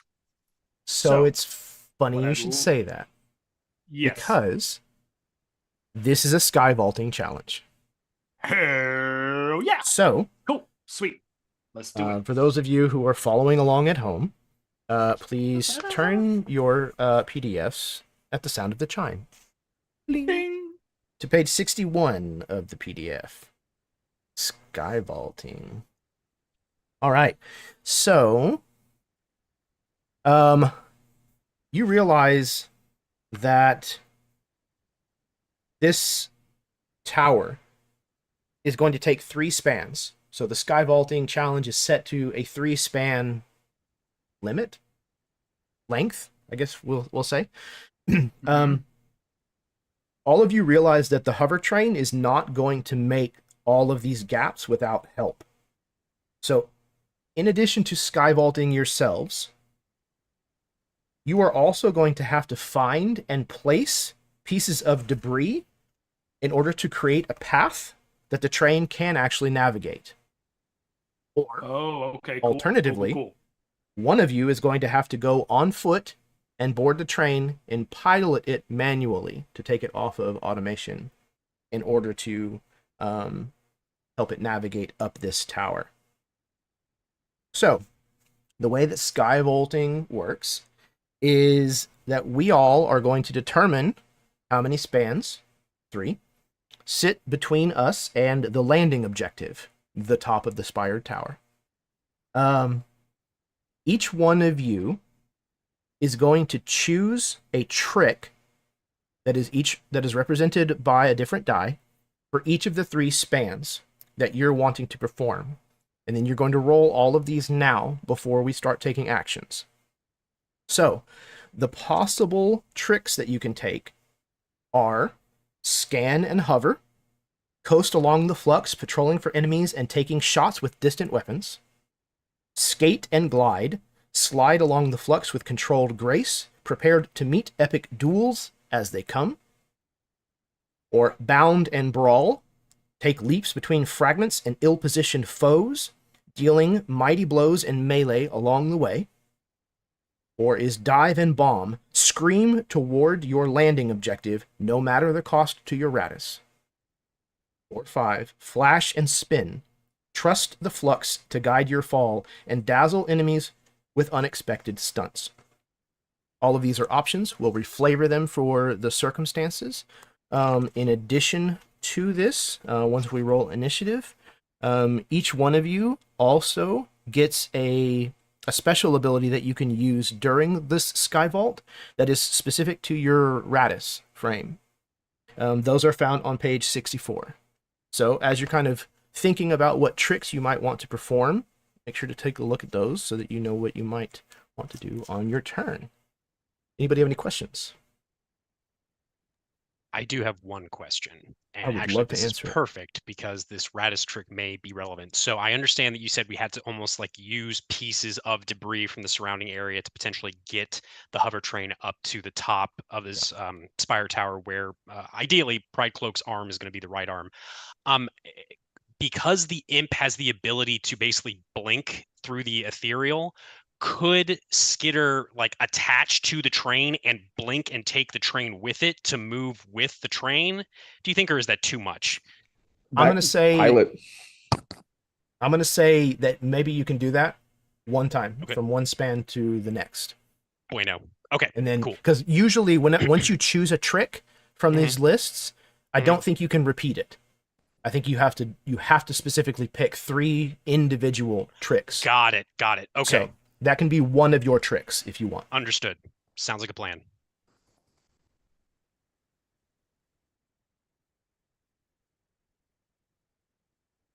Any other questions? Anybody got any ideas they're cooking up? I don't have the PDF because I opted for you to Oh. save that for another player in like a future Okay. game. So I don't know that page 64. So for a bastion, you have powerful deflection. Once during the Sky Vault, you may re-roll your armor die when you use your Guardian ability. Then immediately roll 1d6 damage to an engaged or adjacent foe. Thank you. Yes, sir. So, does anybody have any idea about which tricks that they might want to take on these 3 spans? I have a general thought. I may need one more point of clarification. So Yeah. would a particular trick correspond to the positioning of Debris, or would that just be a thing that we do as one of the tricks? It is a total. Jeremy's just gonna slap this shit on the backside, and it's gonna be an extra, Okay, and the towed trailer behind it. Yep. All right, so I think Kitari through the Nexus link. Again, I think it's a little strange. There's like this low simmering emotion, but again, she's keeping it very tightly reined in. But she will say, I think more directed to you, Galen, she'll say, "Friend Galen, I will attempt to get the hover train up to the top of the tower. If any of you can help me, that would be appreciated." And then I guess for her first trick, I guess because I'm looking at these, maybe like skate and glide kind of. I think she'll kind of like jump off of the building she's currently wound on. And these, I almost imagine they're like flaps essentially kind of open up on the, I wrote this down, the port side of Skitter, and smaller etheric cannons kind of emerge like these almost like, what do they call them, like gun holes essentially, and she's going to fire sort of these short bursts of etheric energy to create large pieces of debris. She'll kind of wrap around the largest ones she can, and she'll try to use those to guide the hover train up a span, if you will allow that. Can I say something real quick? Yeah. This is so badass.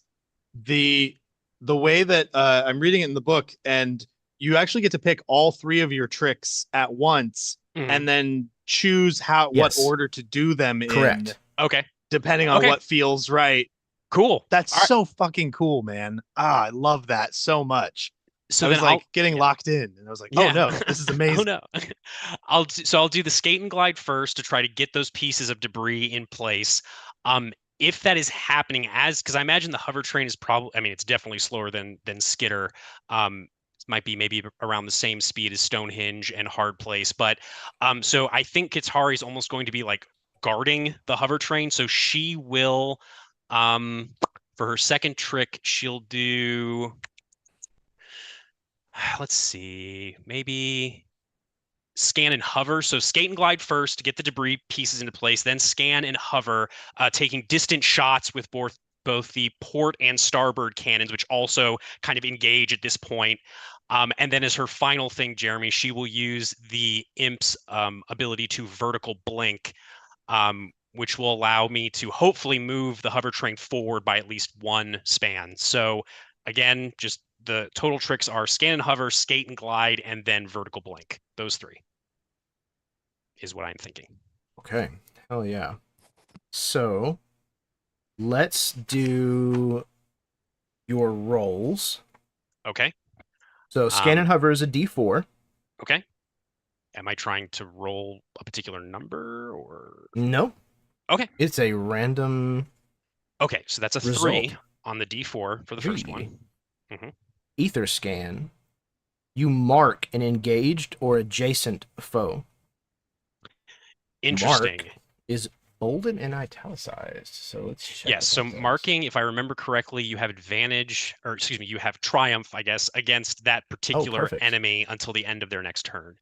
So I think so, or it might be just a critical hit if you hit them. But yeah, so I think maybe there's a particularly large scuttler that's starting to kind of cotton on to what Katari is trying to do, and that this hover train is somehow important to these invaders into their territory. So it starts to kind of climb up maybe the side of the tower, and Katari kind of turns so that the port side of Skitter is facing this creature, and she just bombards it with these smaller, not as powerful etheric cannons, and maybe like clips one of its legs so badly that it starts to slide down, making it an easy target for anyone else that wants to hit it. It's just oozing this sort of void-tainted blood as it slides down the spire tower. And then my next one would be Skate and Glide, which is a decent. Okay. Hold up. Yep. Barker illustrated.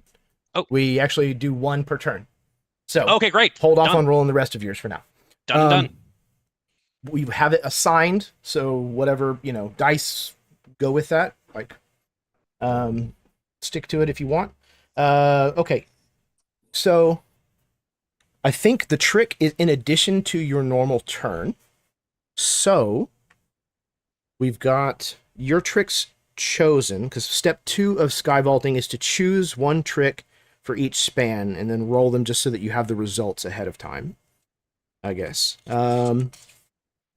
So, does anybody else have ideas about what 3 tricks they want to use? Yeah, I want to bound and brawl first, and head to that bastion shield that was stuck in the side of the building to throw that to Stonehenge so that he can put that in place to gap one of the spans. Oh yeah. Okay.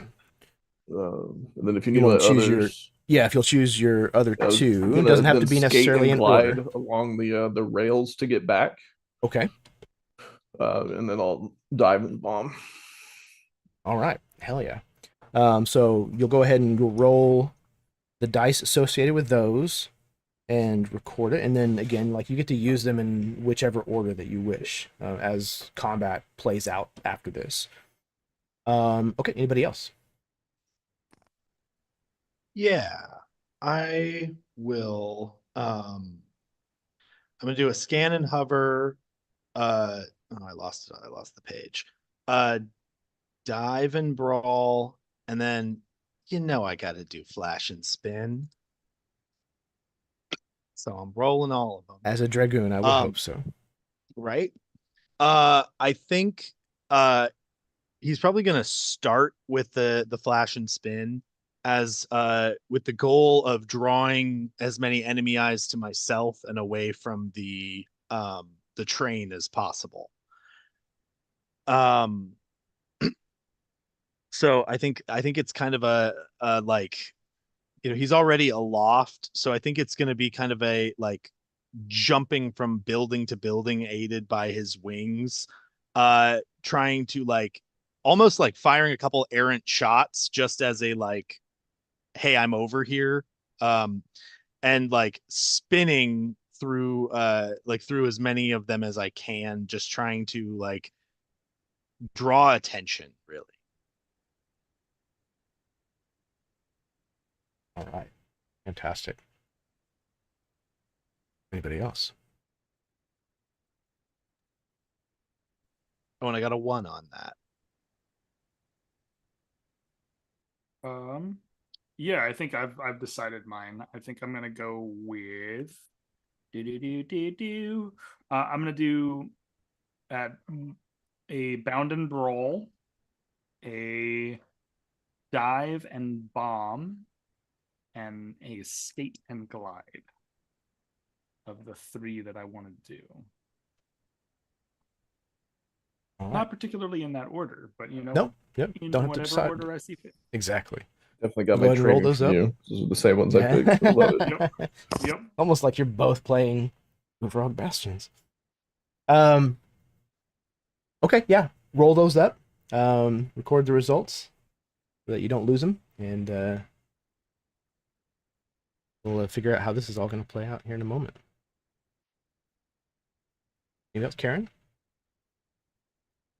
Did you manage to go last again? I did. Mhm. I'm good I at know that. your secrets. So, scan and hover, skate and glide, and flash and spin will be the ones that All right. Fate Weaver is choosing.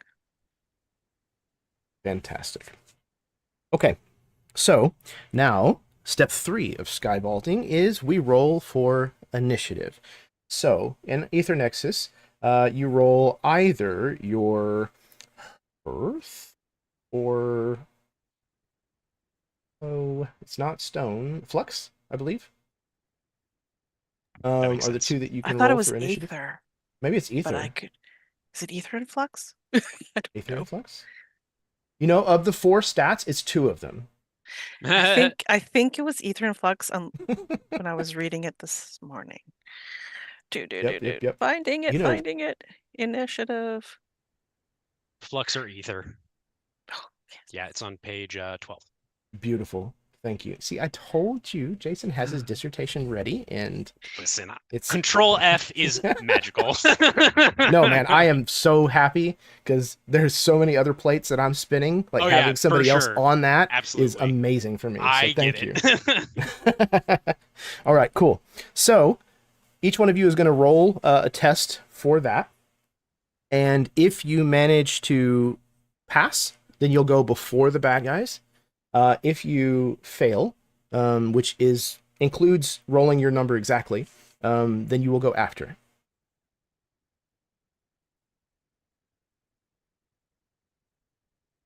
Okay. How many passes we got? I got a success. I also One got a success. success. 2 successes. I failed So we abysmally. roll. I rolled high for the first time in my life. Naturally. Of course you did. We're rolling Barely D20s, right? Yeah. D20s to You try to got to over- test against either under. your to get under either your Aether or your Hearth. Ether Right. flux. Ether or Flux. Aether Flux. I'll get it by I the time. you're barely done. made it, by the way. Hey. 3 successes. Ah.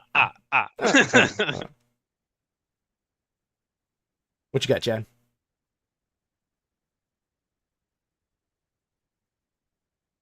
I got me a 7 under 12. 4 successes. Okay. So everybody except for Rock gets to go before single tier. Gets to go before the Vile Scuttlers go. So, you are now going to take your turns as normal, and those of you who get to go before, you can go in whichever order that you deem necessary. Any abilities or conditions that are granted by the tricks stack until the end of the Sky Vault. After resolving a trick, you remove it from the game unless otherwise stated by an ability and enter the next span. That was the knight's last trick. They begin landing. If they have not reached their landing objective, they lose control and begin plummeting. So remember that you want to land at some point. You can choose to land early as well if you want. If you have tricks left over, once you reach your landing objective, landing works normally using the result of their most recent trick. So we'll handle landing in span 3. So, I believe you can take your turns now. As a part of your normal 2 actions, remember, you can help the train move along if you'd like. And also, don't forget about your trick. And go. So real quick, lost the page now. Was it 64? Is that the page of the PDF that has the tricks on there? Yeah, 64. 62? 62 62, okay. has the tricks. 64 has the Ratus specific stuff. Specific actions you can take. Got it. So would that scan and hover that I rolled before we got into an issue, would that count as like my first Sure. turn? Yeah, if you want. Okay. Yeah, I mean, and I'm more than happy to use one activation to just help the train at this point. So now that the debris is sort of being placed, I imagine she'll still have to do some work on that. Katari is just going to, I almost imagine she kind of like scuttles around and circles the hover train with her various cannons ready to fire. So that'll be her turn and her first trick. All right. So let's get a roll. Find out how that shakes down. Okay. I got a 3 on the D4 for the scan and hover. Right. Okay. Scan and hover is a 3. Okay, so yeah, you've marked your engaged or adjacent foe. What are the 2 actions that you're going to take? So one of them will be to help the train, and then yeah, I guess the other one would be to move.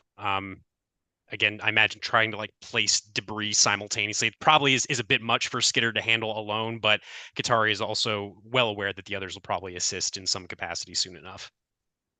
Hell yeah. What is what kind of pieces of debris are you putting in place? So I imagine, like I said, she's using sort of these smaller gun ports. That's the word. These smaller etheric cannons on the port and starboard side of Skitter to just sort of like shear away chunks of building and rock.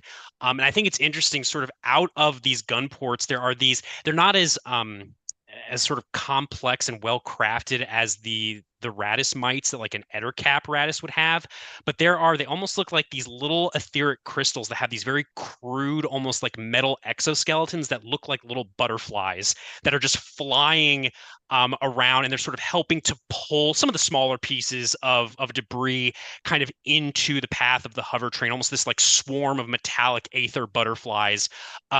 It's interesting. Some of them seem to have like these red eyes painted on the wings, but some of the red eyes have been kind of scratched out, and a lot of them look like they are in very ill repair, which is odd because Katari does take a great deal of pride in maintaining the mechanisms of her Ratus.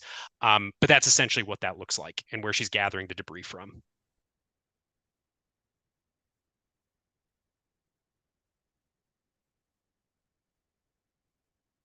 I am ready to go next if that is all right. Okay. Now I first have a question for our seer. I have an ability of my Magus that would allow me to move an engaged or an adjacent knight or foe to a span adjacent to them. Can we consider the train as a knight in this case? I'm for it. Okay. So then my action then is I'm going to channel What is it? It's Before you get to your action, what is your trick? okay. Right. My trick. Right. I'm going to do the D4 one. What that was scan and Scan and hover. hover. Yeah, because I think it's fitting at this moment. I'm scanning the swarm that's trying to approach us at this train. Mhm. I rolled a 3 as Oh, well. okay. So Excellent. I will mark another one of the closer ones, one of the adjacent. So that was my trick. My turn, I'm going to channel my aspect, which is an activation. So I'm going to roll my Nexus die.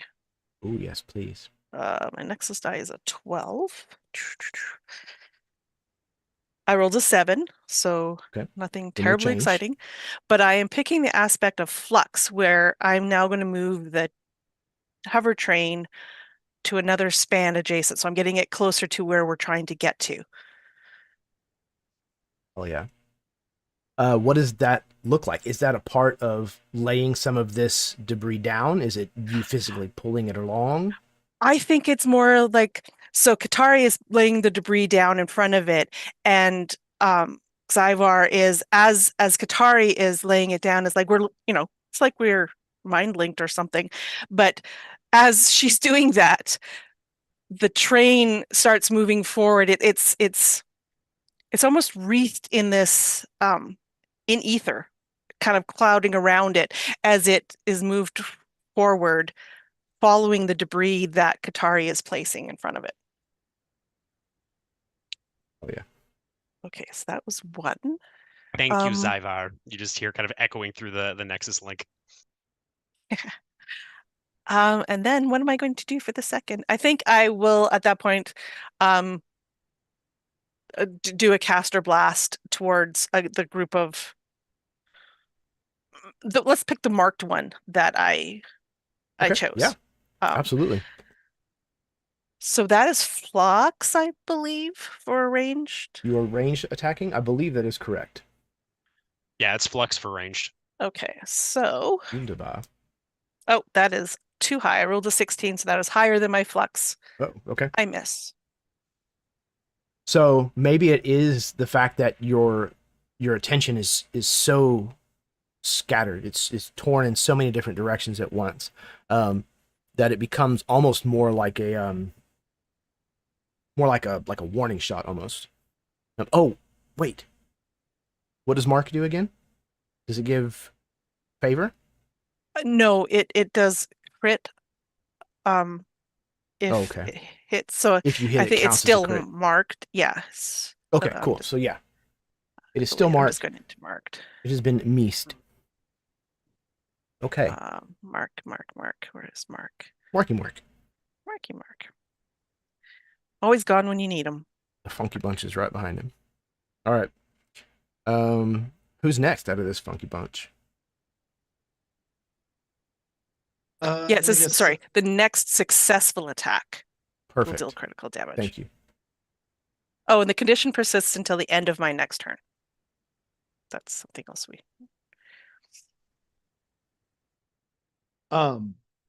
Okay, so I think Knifehawk, again inside the tether pod, you see like 3 little levers get flicked, switches get turned, and then like another button gets jammed on the side. And he says out through the Nexus link, like, come in, we got a boost coming in. And he's going to use an activation for his etheric boost. Which means, which trick did you do? It's going to be the flash and spin first. Flash and spin. Did you roll your D12? I did. Yes. What'd you get? I got Sorry, I might have missed it. Power forward. Until the end of your next turn, each time you take a maneuver, deal 2 damage to an engaged foe. Nice. Okay.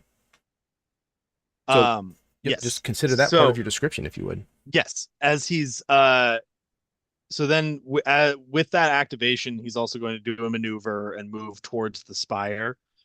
So I think he's like running up one of these buildings, like and like jumping off of it, spinning. I've still got the wind whipping around me, which also does some damage to engaged foes. And so I think with that, as he like spins through a group of them, he hits the button and it sends out this sort of like slight light energy that just pulses out of him and kind of makes him flash for a second as it sends these little tendrils of light to each of the other knights in the Nexus, which you all have favor in your Nexus rolls when avoiding damage. Oh, no, sorry, in your rolls when yeah, each knight in your Nexus rolls with favor when avoiding damage. That's what I was trying to say. And so with that, he's also going to like I'm imagining there's like just a huge group of them that are kind of on the top of a building ready to like, trying to leap towards the train and towards the other knights. And he's just gonna like spin through them, doing all of this quick, area damage basically, as he's got a number of effects that are active, doing different kinds of damage to anyone near him. But then that's with his maneuver. So is there like a roll that you make or a roll that I need to make to see how much damage that you might do? Well, it's only going to be, it would be 4 points of damage because I have 2 points from the trick and I have 2 points from the flux storm. So anyone that was engaged, that was like close enough on top of that roof that I could have spun kind of next to them as I just passed by, they might get an attack, like an opportune attack. Definitely. But, so worth it to draw attention. Yeah, so each one of you effectively is going to have one of these swarms on you. So we're going to say that Galen's swarm in particular takes 4 points of energy. But I'm definitely passing through all of their engaged ranges to do it, so I'm guessing that they have some swipes. Oh. Yes, let's. Keeping myself honest, and I like Thank rolling you. dice. Appreciate that. All right. I got other powers I need to get hurt to use, so I I see. Out. Now it all comes out in the wash. All right, so let's get I think it's still flux roll or flux test. Thank goodness. From you. Let's do 2. I rolled it exactly for the first one. Okay, so that is a fail. And the second one is a success. Okay, excellent. So, by the way, if while we're rolling d20s, you get a 1 or a 20, please let me know. A triumph or a despair is what they're called in the system. 1 being a triumph, 20 being a despair. All right. So let us see here. The first one hit. This is going to be... You've got energy damage coming to you 2 points. Okay, so I roll my armor die, correct? Yep. Yes. Mm-hmm. Okay. And I got a 6. Okay. Minor scratches, superficial damage, not managed to bypass your defenses. Yeah, the little scratches are like in the metal are just immediately filled in by little bits of this fungus that seems to be growing all around it. It's like you almost can't tell that anything just happened, other than maybe he's a little bit mossier. That's right. You're a what is it? My Codri? Mycodrium. One of the new ones. I hadn't seen them until the book came out. I'm super excited. I thought Galen was a Cloven, or no, he's Mycodrian. No, I am Cloven, but I was able to like it's a Ratus. Like a fragmented. Nice, yeah. That's super cool. That's awesome, right? Yeah, so generating fungal. That's really cool. He was able to pick up lots of different things to add to his Ratus over time, and I think at some point passed through some Mycodrium civilizations and was able to really upgrade with some self-repairing. I love that fungus metal. What a great way to take one of the other kin and like weave it in. Great choice, Austin. Take an arsenal point, please. Well, thank you. You're welcome. Okay, did we get all 4 of you that go before? Oh no, I have to go. All right, you're up. So yes, as I stated before, I was already using Flux Falter, but that works. This works Oh yes. out. What did you get on your what is this flux? Oh, what is your what trick are you using first? Oh, so let's do. So the first trick we're gonna use out the box, I think, is the. If I could remember correctly, we're gonna do the Brawl Fall. Oh, so sorry. What I rolled. Bound and Brawl. I guess. Yeah, or let's do the. I got a D. Let's do the D6 first. Skate and glide. The D6 is the skate and glide. So I imagine that. What'd you get? I got a 5. So that was dynamic clash. So okay. Yeah. As he has now bound up from this road, going straight vertical up into it, you watch as the weapons come out from, or like dangle from his arms. And Jeremy, I don't know, and I want you to clarify this for me because I don't want to break the game. I know you said we wanted we I wanted love these starting, chatisms. starting weapons, right? But since he has 4 arms and I have 4 weapon slots, would it be too much to ask for 4 weapons in said hands?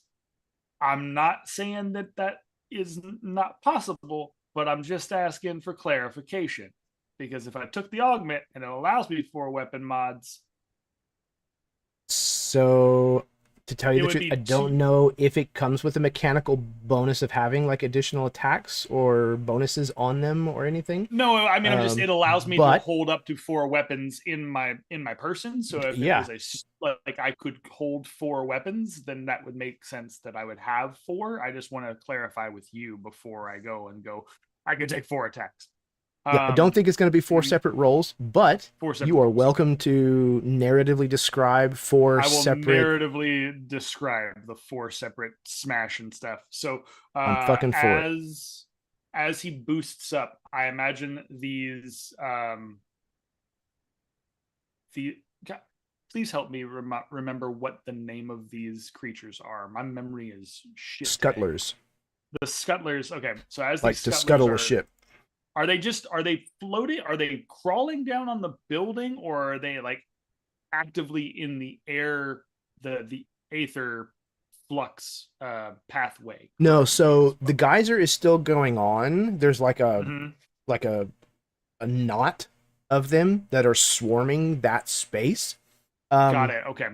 But there's a lot more of them that basically were drawn here from the etheric geyser, and then found you and your Ratuses and the train a lot more appealing. So they're all over the sides of the buildings. They're climbing up you. They're climbing over the train. They're everywhere. So it's like you literally kicked into a nest of cockroaches. So like Thor, you just watch this buforog, the legs jut down and he jumps up forward. There's a small, like, not crater, but there's a small like dust cloud that like pushes away as he jumps forward. And as I go into this, I'm gonna full on, you watch him kind of, we do a skate and glide, but as he's skating and gliding, you watch him jump onto the back of the train, the top of the train, his feet like climbing up.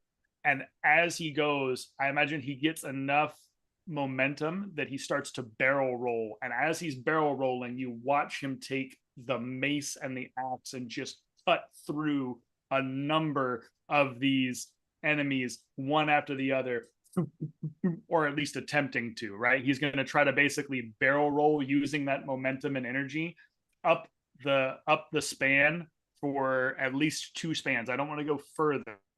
because if I do at least 2 spans, I can get double damage on all the enemies. Okay. So let me understand this correctly. You, as a sci-fi frog pilot, just did a barrel roll. Yes, indeed, I did. Okay. I just lived my Star Fox dreams. Okay, I just lived my Star Fox I dreams. just wanted to make sure I heard you correctly. Let me be my lovely Roll Frogo barrel boy. roll. All right. My Chrono Trigger dreams are living now. We're good. All right, man. So make that roll. You're gonna test. So for damage, I have melee test is blunt, I have to stone. test stone, right? Okay. Test stone. I need to get under 14, I believe. Under a 14. Goodness gracious, learn how to use your computer, you jerk. Okay, yep, that's an 11 under 14. So yeah. All right. Boom, boom, boom. Yeah. Just and then the damage die, when I roll the damage die, it's just 1d6, right? If that is your Ratus's damage die, yes, absolutely. That's my Ratus's damage die, yeah. So that would be 3, but doubled, so 6. All right. So, is this to the swarm that's on you? I would assume. Yeah, the swarm that is closest to me. Yeah. Yep, absolutely. What was your total again? 6? 6 damage. Yes. All right, 6 energy. All right. Sweet energy. All right. That was everybody who goes before the Oghdra, I believe. Okay.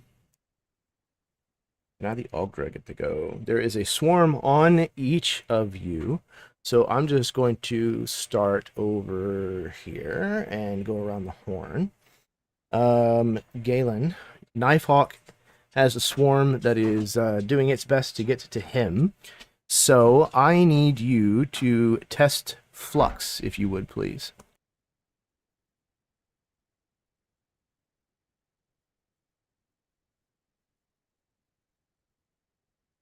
You're good?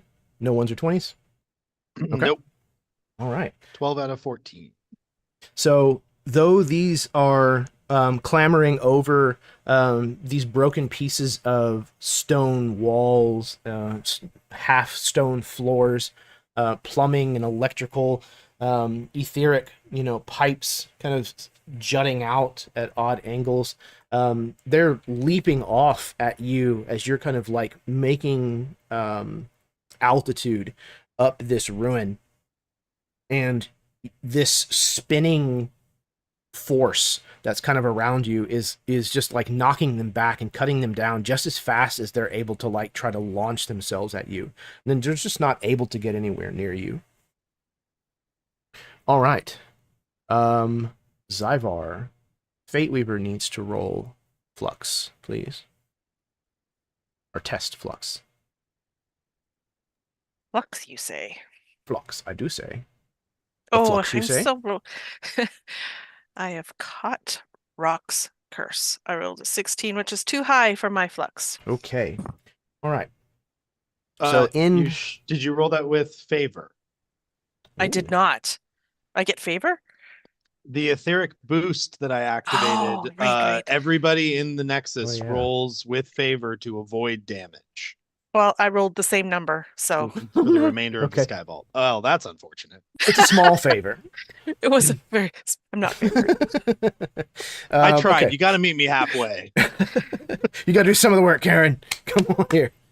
Galen, you know me better than that. Okay, so you are going to get barbed claws to the tune of 2 damage as well. So she didn't move with her scan and hover, so she's still adjacent to me. Can I use my guardian ability to roll my armor die to take that damage? Yeah, absolutely. Oh, hey. I would love to do so. I was like, I like pain. No, I was gonna use a cool ability. But I'll let you use a cool ability. Oh, I'm sorry. That's okay. We all have cool abilities, okay? We just all want to play them. So I rolled an 11 plus 3 for my tower shield. Nice. Oh, yeah. So, what does it look like as these critters are going to get to Fate Weaver until a hard place intervenes? So as I'm preparing to ready myself to do my bound and brawl, I see a couple of them jumping towards her. So I extend out my arm with my tower shield connected to get in the way, and then I swoop them and kind of launch them off into the distance. Absolutely. They kind of fly off into the distance without even making much of a noise, other than just like the chitinous like banging of their exoskeletons against one another as they sail off into the distance. Maybe there is a Wilhelm scream somewhere quietly in the background. Oh yeah. All right. Next up, we have rocks. Swarm. So, Rock, I need you to test Flux, please.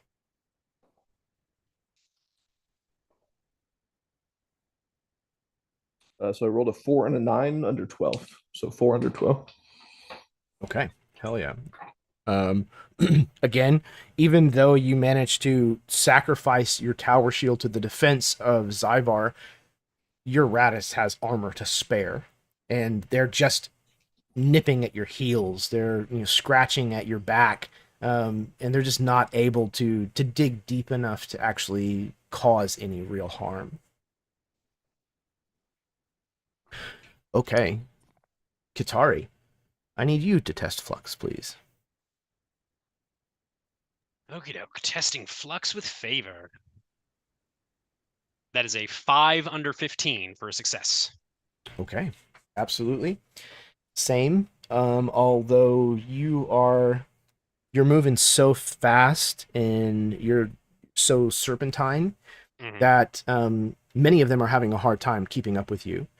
Like they kind of follow your path, kind of like through the various like openings and broken pieces. So they're having a hard time like having to constantly redirect where they're headed, and they're just half a step behind you the whole way. And I imagine too, some of these weird like metal etheric butterflies are starting to kind of flood back towards Skitter. So there's probably like a swarm of metal bugs that are also like bombarding these scuttlers, just completely heedless of where they're going, as Katari is going to prepare for what she's doing next. But yeah, she's able to avoid any damage. Or Skitter is able to avoid any damage. Right. All right. Stonehenge is up. Looks like maybe Chad had to step away for just a moment, so we are going to go ahead and roll into hard place. Your turn after the scuttlers have gone. Don't forget, what is your trick? Bound and brawl. I rolled a 4. And brawl with a 4 to boot. Brawl fall. Choose an engaged foe. Each turn until the end of the Sky Vault or until that foe is destroyed, you have favor on tests against that foe, and each time you move from that foe's span, that foe moves with you. So you're kind of locked up, it sounds like. What does that look like? So my intention after they had swarmed me is I was going to take a training from Slag from our hometown Crater Lake that has lily pads. So outside of the Ratus, jumping from pad to pad, I was going to jump up and land on top of the scuttlers that had just swarmed me, and then activated my boosters in my feet to then jump towards the next pack of them. But as one of those boosters kicks open, flares, and closes, it grabs one of them and drags it along with me. I love it. Like Mario and a Goomba. You just got a little Goomba on your shoe. Hell yeah. Then, okay. While jumping, I'm going to take out my flail. And it's like a set of brass knuckles. It has the ball at the end of it. And as I land, I hit a button, and then the chain kind of comes out of the handle and hits the floor, ready for my attack. Imagine there's this like massive crack of the stone or the concrete that this building's made of as it like lands, and it just kind of buckles underneath the weight of the head of this thing. Fuck yeah. Okay. Are there any rolls you need to make? Any damage you're doing? Oh yeah. Fuck yeah. So my damage dice is a 6. I rolled a 3. Okay. Do you need to test anything to hit? You attacking?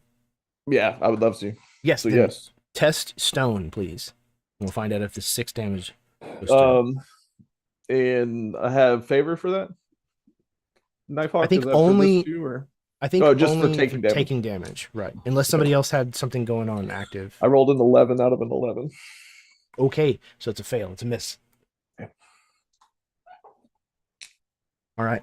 So you whip this flail around, and as you do so, trying to connect with some of these scudlers, you realize as you turn around that there's still this like pillar, this column that is still somewhat intact enough that your chain like hits it, and your flail head like wraps around, and you have to like yank to like break this pillar apart. Not able to swing at any of them in a direct attack. Okay. Is that 2 actions? You take both? Plus your... Yeah, my jump and my attack, I would say. Did you jump, deal any damage, or is it just move you a span? Move to a span. 'Cause I'm trying to get to that shield to then help the train. Yes, absolutely. Okay, yeah, you absolutely leap over to where that shield is, and are able to wrench it free. Awesome. Okay, so that was everybody, I believe. Slag, you need to test Flux, if you would please. See how the swarm that's on you is going to have an effect. With favor. With favor, thank you. Okay, well, I'm glad I did it with favor, because the first one was a 20, and then the next one was a 10. So we'll do that. We'll take that all day. 10, all right. Yeah. Okay, so you likewise, they're not able to penetrate the armor of Stonehenge in order to do any meaningful or significant damage. Okay, so we are now through span 1. We're going to move into span 2 of the sky vaulting. Everybody, please roll initiative again.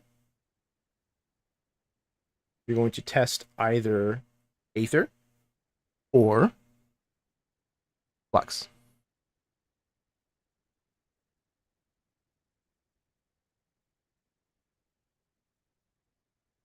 Two successes. 3 successes. Blue successes, red successes. No. But no. Okay. No. Hard place. Playing batting for cleanup here.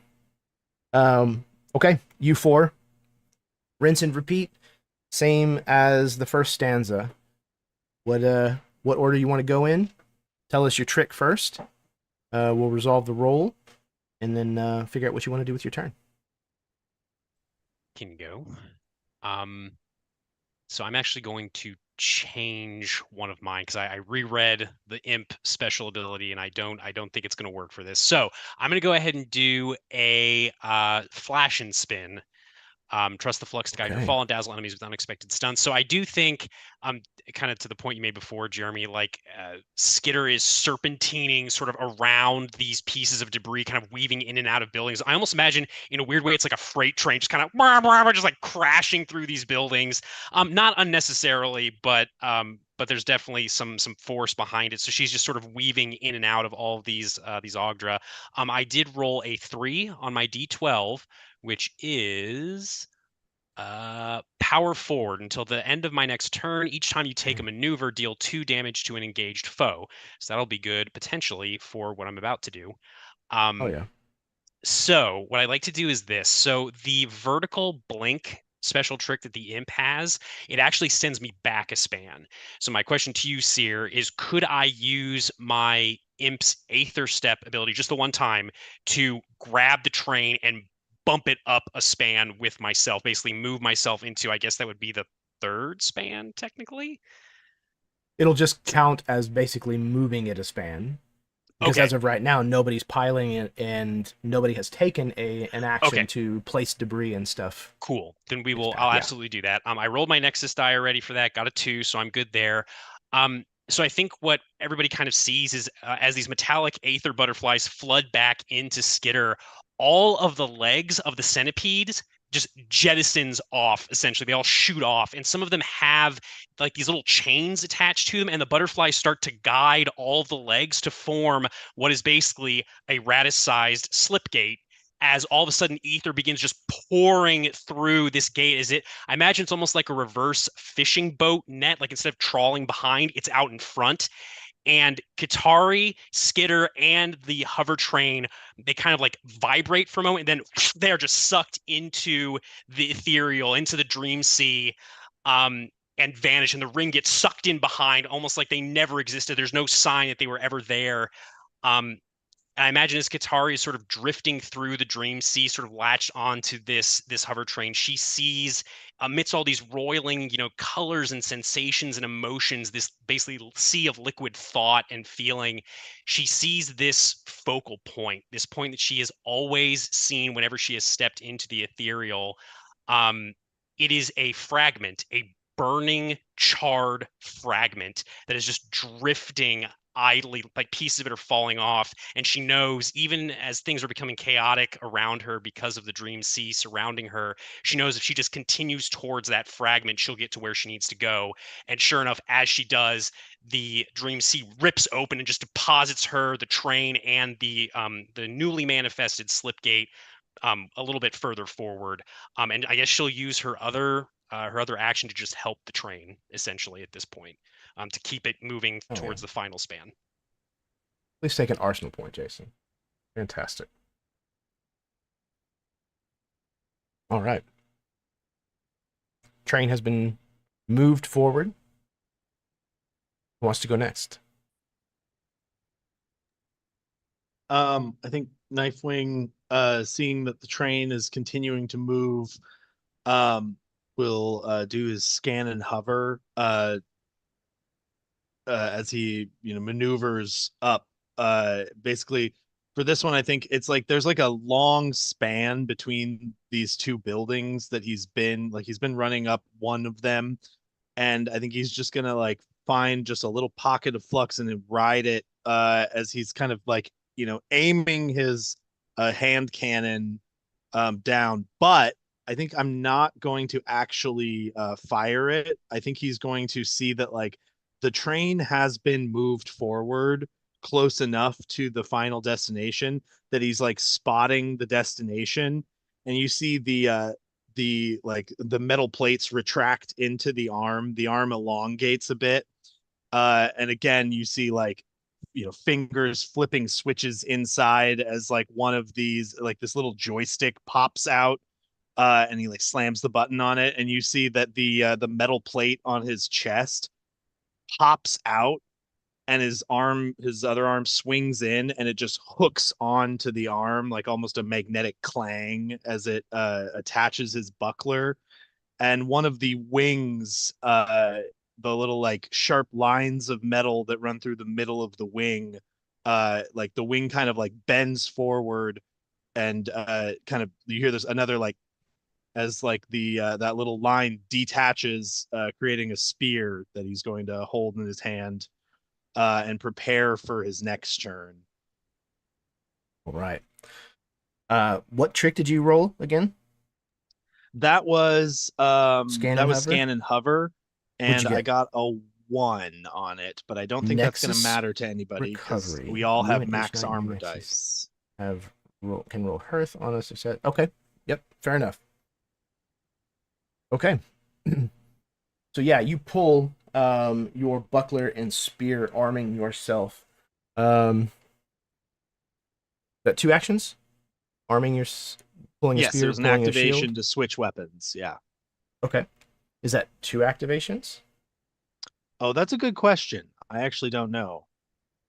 Because I think that requires a Nexus roll.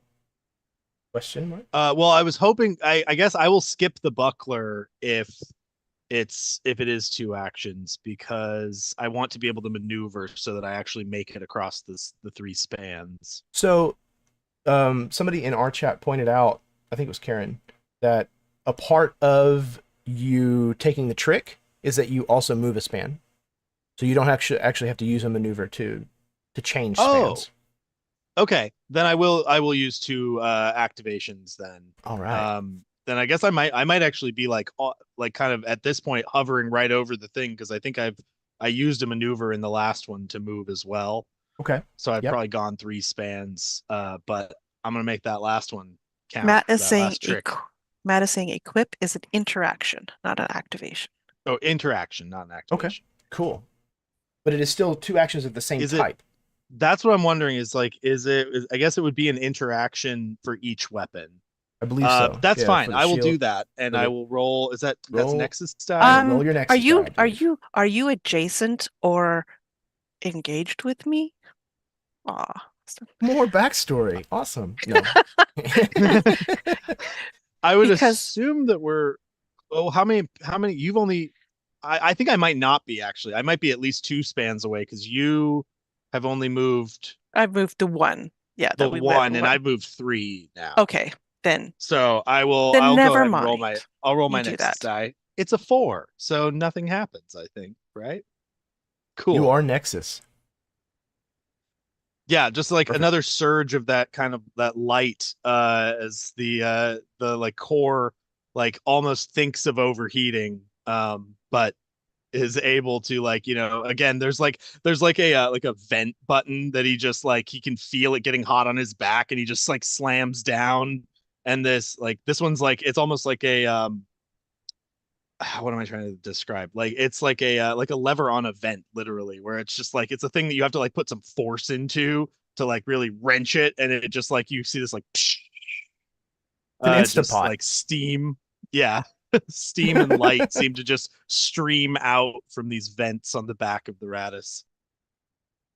And I don't know about anybody else, but like also every time that I picture ether, like raw ether and stuff, I think it moves a lot like water and smoke, but I see, again, like these nebulous colors. It looks a lot like a nebula does in space, but I think there's even maybe like small glimmer like in it, like stars, or at least that's what I see in my head canon.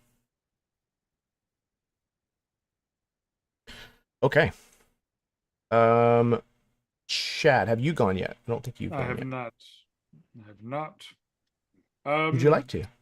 I would like to, yes. I would like for you I to. will say this. I've been thinking about which one I wanted to do, and I think I will go with the the bound and brawl. So I rolled on the D8 and I got the shard shatter ability. Shard shatter. That sounds Shard amazing. shatter. It says I take 1d4 damage. However, that's amazing. I will be activating my on that, though. I will use my guardian ability to try to negate that by rolling my armor die. Okay. And then it says I would take 1d4 damage, but deal that damage to each engaged foe as well. Right? Right. So as I'm going through, I imagine there's this moment as we're going up the next span, as Katari is guiding the train up those spans with basically the equivalent of the Misty Step, like using the ether to jump the train span to span. There's this moment, I think, where all of these creatures are swarming down, and when he gets to the next swarm, he takes two of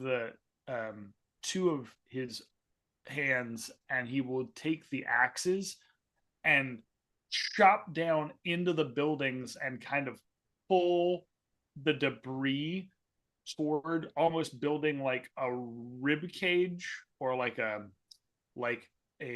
tunnel, right? But in the way of doing so, he's gonna like shatter down, or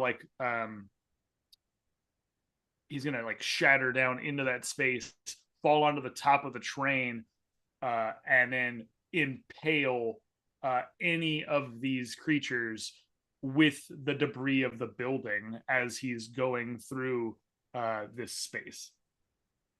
So it's going to potentially give him damage because he's creating this debris in this area, but by doing so, he is wiping out another swarm as he's going up the building. I will roll my armor die. Go ahead and roll the D4. To make sure that I can negate that. The D4 for your the D4 of damage. Shard shatter. That's right. That's right. Where in the world? Carmen Sandiego, where did you go? Oh, there you are. Okay. Oh, hey, that's max damage. All right, cool, sweet. I'll take that all day. That's a 4 points. So now you roll your armor die to see how much you can diminish that by. And then I have to be under my armor die, right? No, it's just a raw, like, you roll that die, whatever that die is set at, and then you shave off that much from the damage. So I rolled my armor die. Okay. And I rolled a 6 on a D12. Then you're good. Or no, you rolled. Sorry, yeah, I rolled a 6 on a D12. So you wiped out the 4 damage that was incoming to you. Got it. Okay, entirely. that's how it works. Okay, perfect. Yeah. Perfect. So now you get to do 4 damage to the surrounding enemies.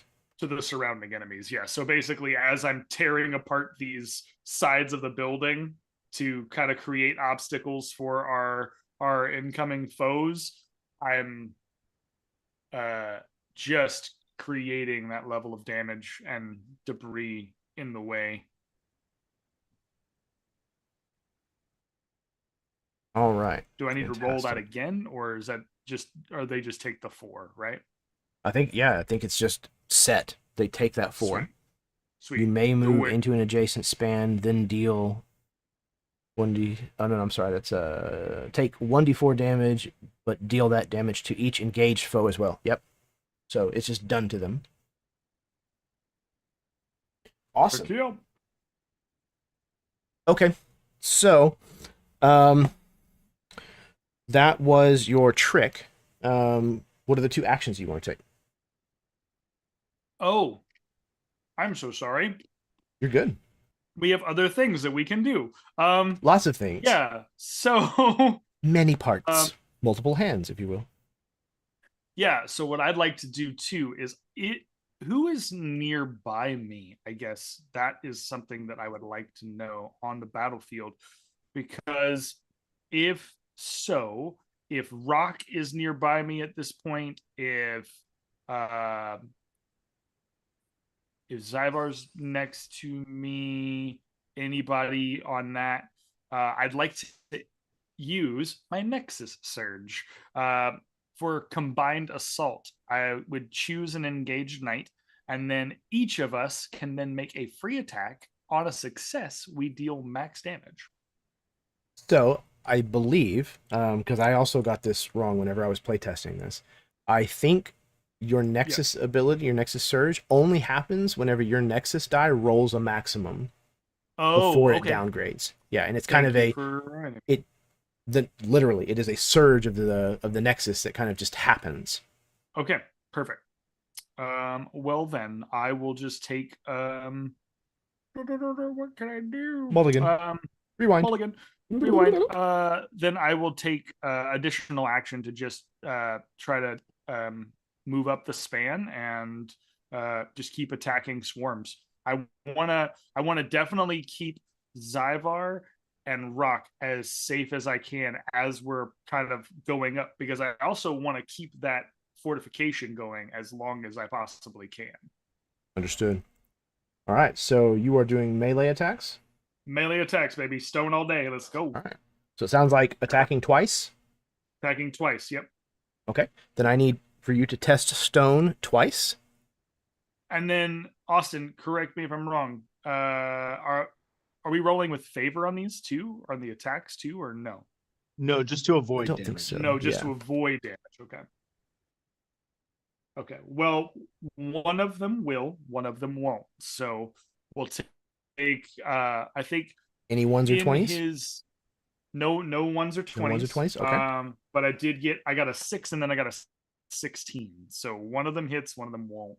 I think he's just kind of swinging wildly, swinging for the fences because the amount of swarm is getting a little too imposing, almost like Sure. bees. We have rattled the hive, and therefore it is now a swarm. And we have no smoke to stop it. So he's swinging a little wide, but he gets a good couple hits in, and then keeps going. All right, so you took the same action twice. I need you to roll your Nexus die, and then also for your one hit, roll your damage die, if you would, please. Yes, However, I'm right there. Oh. We have this Nexus link. However, Indeed. So we're going to roll my Nexus die instead. However. Oh, okay. Ooh, thank you, girl. Thank you. That's so nice. Letting this And old man not have to do any work. That's so nice. I rolled a 7 on my D12. So Okay. You're good. What does it look like, Zyvar, as Fate Weaver, or Zyvar manages to redirect this flux of ether?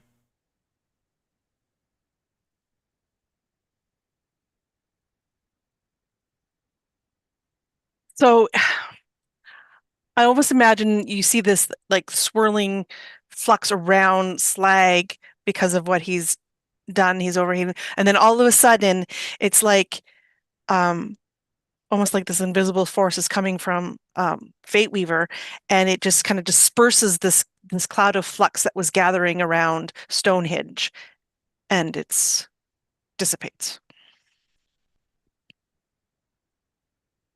Fantastic. Okay. So that was all the people to go before. Not me. I have not Oh, yet you gone. didn't. I'm sorry. No. Please go. All right. So we're going to follow that up. The Did you go so last Katari. again? No. Well, I did go last this time, but I did not Mhm. go last time. I went Okay. second last. All right. Fine. Rock went last time. Thank you. and Rock is going to Fair. go last again. Not to rub any salt in wounds or anything. Is that rock salt? Ooh. Oh, that's Boo. you can leave now. Good night, everybody. So seeing that Katari has bamped the train up, Zyvar is now focusing more around the situation immediately here. Train has gone up one more. We'll catch up to it. So this time I'm going to use my skate and glide as I'm kind of moving around, Ooh, like nice. going in and out of the foes with Rock and Slag around me. I rolled a 4, which is Aether Spray, which means Ooh. I gain favor against ranged attacks this turn. Okay. So it's like I'm Oh, yeah. probably like skating, lining in and out amongst Rock and Slag. Like I'm weaving in and out of them, which is where I'm getting the favor of this ranged attack. So that one's that. Oh yeah. For my actions, this ether spray that's kind of gathering around a Fate Weaver, all of a sudden it kind of almost like a finger of it shoots towards Rock, and I'm using Bend Ether, which is an interaction. I will roll my Nexus die, and I am choosing to give that engaged knight favor on their next ether or hearth roll. So hopefully initiative might be a better thing for you. All right. I rolled an 11, so so I just didn't get the Nexus Surge, but we're very close.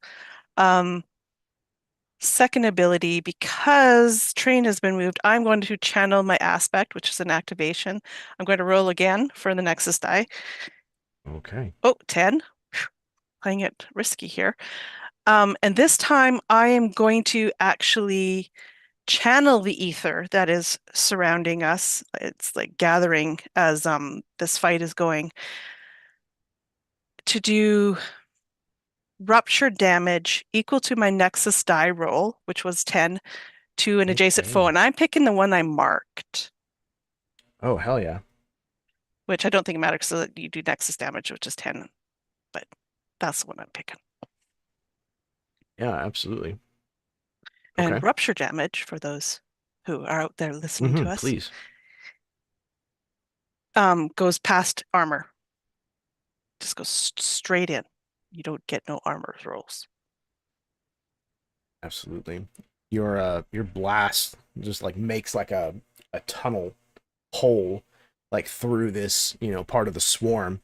And you can see that it's not necessarily that it just killed the scuttlers that are kind of in this area, but like it literally just cut parts of them out of the way. Almost like somebody took like it's not round like a hole punch, but it's almost like somebody just took a hole punch out of a stack of like these things. Because the casters in Aether Nexus, they hurl discs. The joke that we always made in the playtest was like, it's the old Ninja Turtles pizza thrower. Like all the guns in this game, like it's what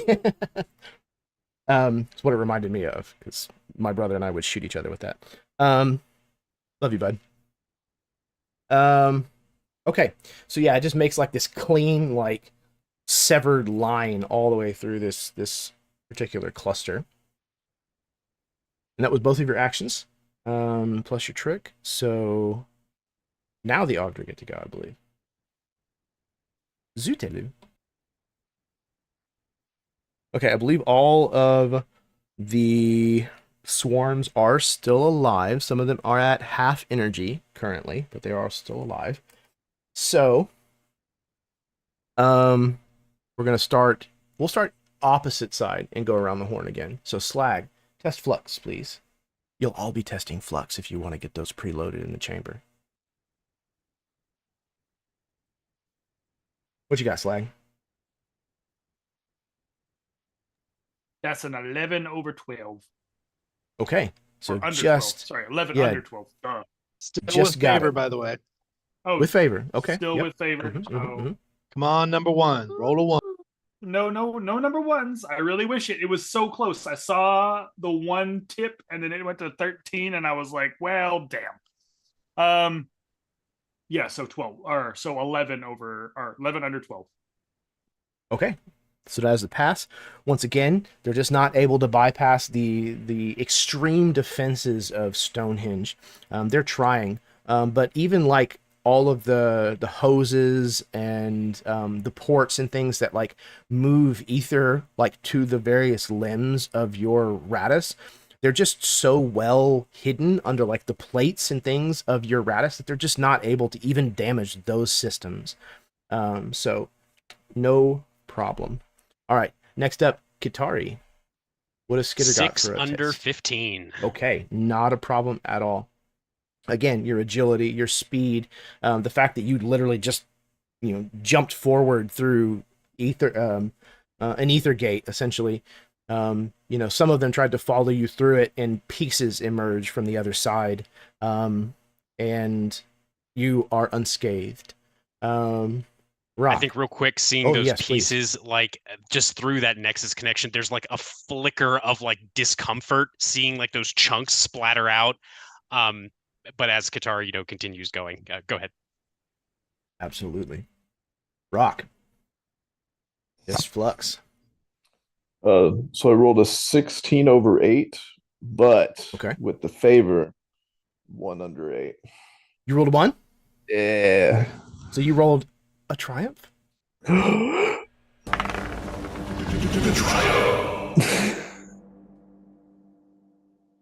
Oh yes. All right. So you rolled a triumph. Does that mean anything spectacular with defenses? Is there like a boon that you get from getting? There's enough of a delay. I was able to turn the sound on to YouTube to hear that. I'm so glad. Do you get to parry if you roll you do. 1? That's it. Parrying. Parry. I like the sound of this. Let's see. I have a locking tower shield. I do +2 damage on parry, and the enemy will be rooted. Ooh. Okay. Figure out parry. Where is it? My PDF reader is freaking out. Okay. When you roll the maximum result on your armor die, you parry and gain a free melee attack or ranged wait, attack. So no, maybe not. Yeah, so it just Oh. downgrades, it looks like. No, so it was a test to avoid damage. So it wasn't even an armor die roll. Got it. So, nope. It just looks badass. So badass, in fact. Mike, how badass does it look?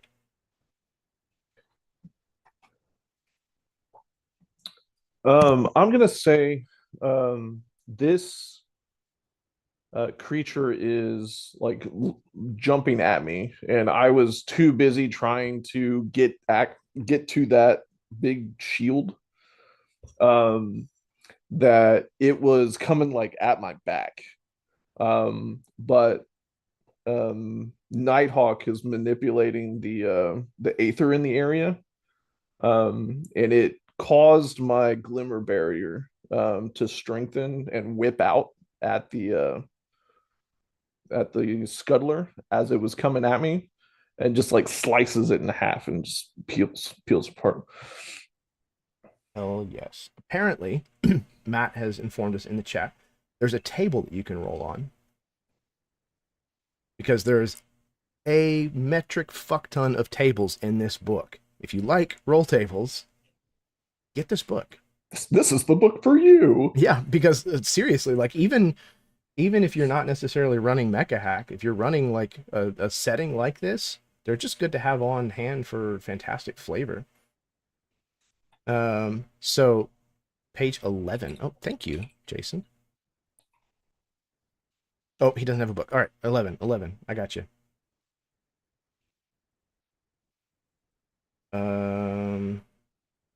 I should have been greedy and taken it from you. No, good. You're all good.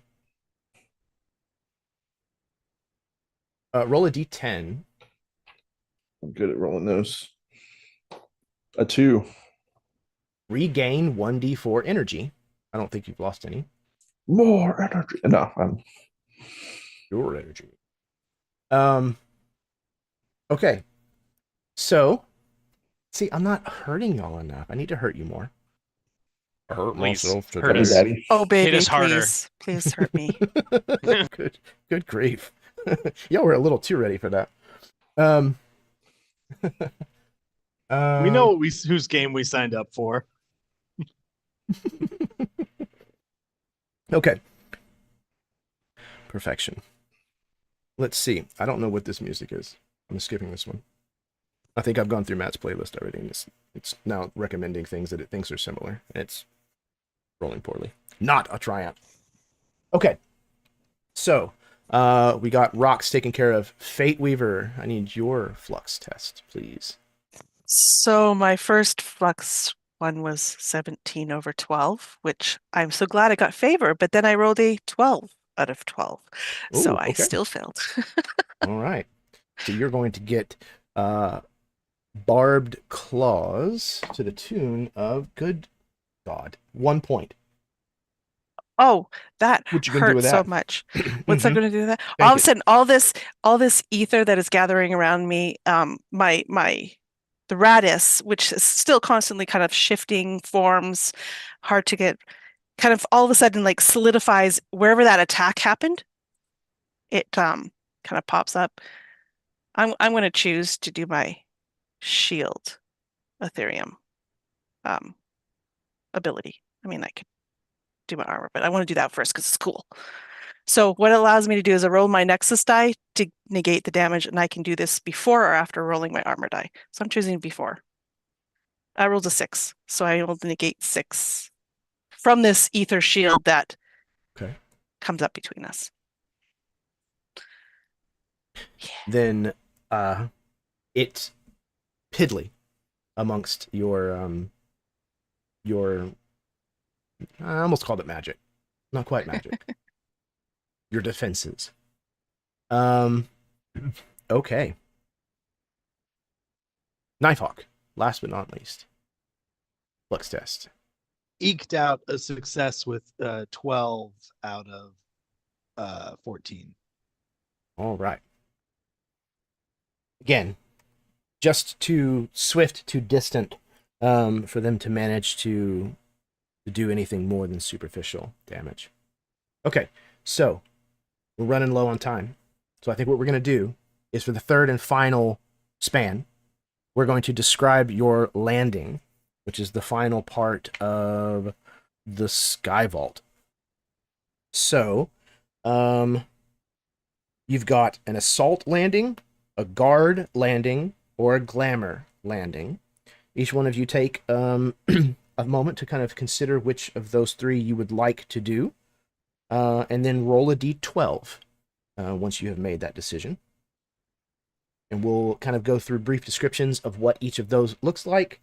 As you reach the top of the spired tower, and the Oghdra begin to lose interest and head back to the geyser down below.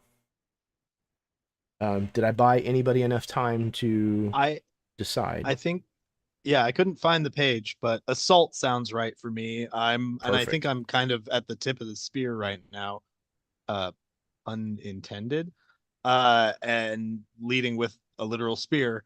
And so I would like to do assault landing, because I definitely like, I was planning to crash down and start just kick the shit out of anybody that was on that spire and create a soft landing zone for the rest of my Fuck nexus. yeah. Secure the LZ.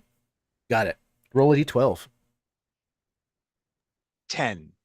A 10. Meteora. Roll your Nexus die and deal damage equal to the result to each engaged foe. Stagger each damaged foe. 3. And I'm still doing 2 damage with my... No, I've taken a strike. No, I still haven't taken the strike. So I still have my the Flux Storm going, because I've never actually took a strike action. Okay. So yeah, you land basically dealing 5 damage and staggering any of the scuttlers that had managed to kind of like follow you up here, or perhaps even like beat you up here. I imagine like as a part of this swirling etheric energy kind of around you, it's like flinging these things, off the sides of this tower. And the weird gravitational pull of the core sun is still managing to pull them downwards, even though everywhere you look around you is like empty space at this point.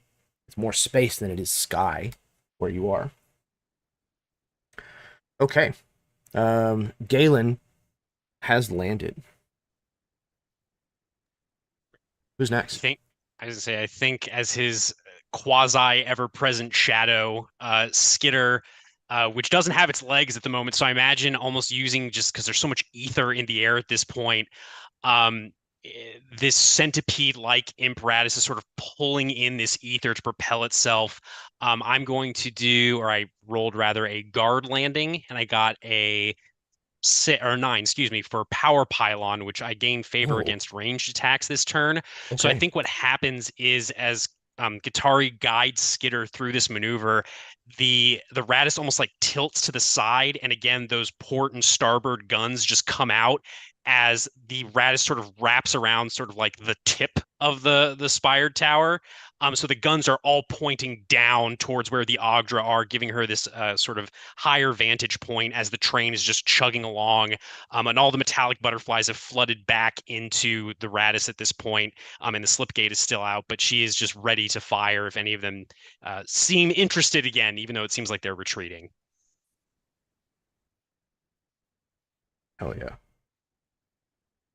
Anybody else? Gitari has landed. I think I will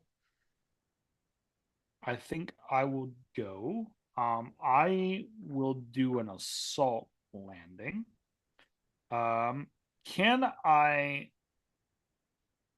offer to do something cool, though. No, I hate it when you do As cool long as it stuff, involves Chad. rock.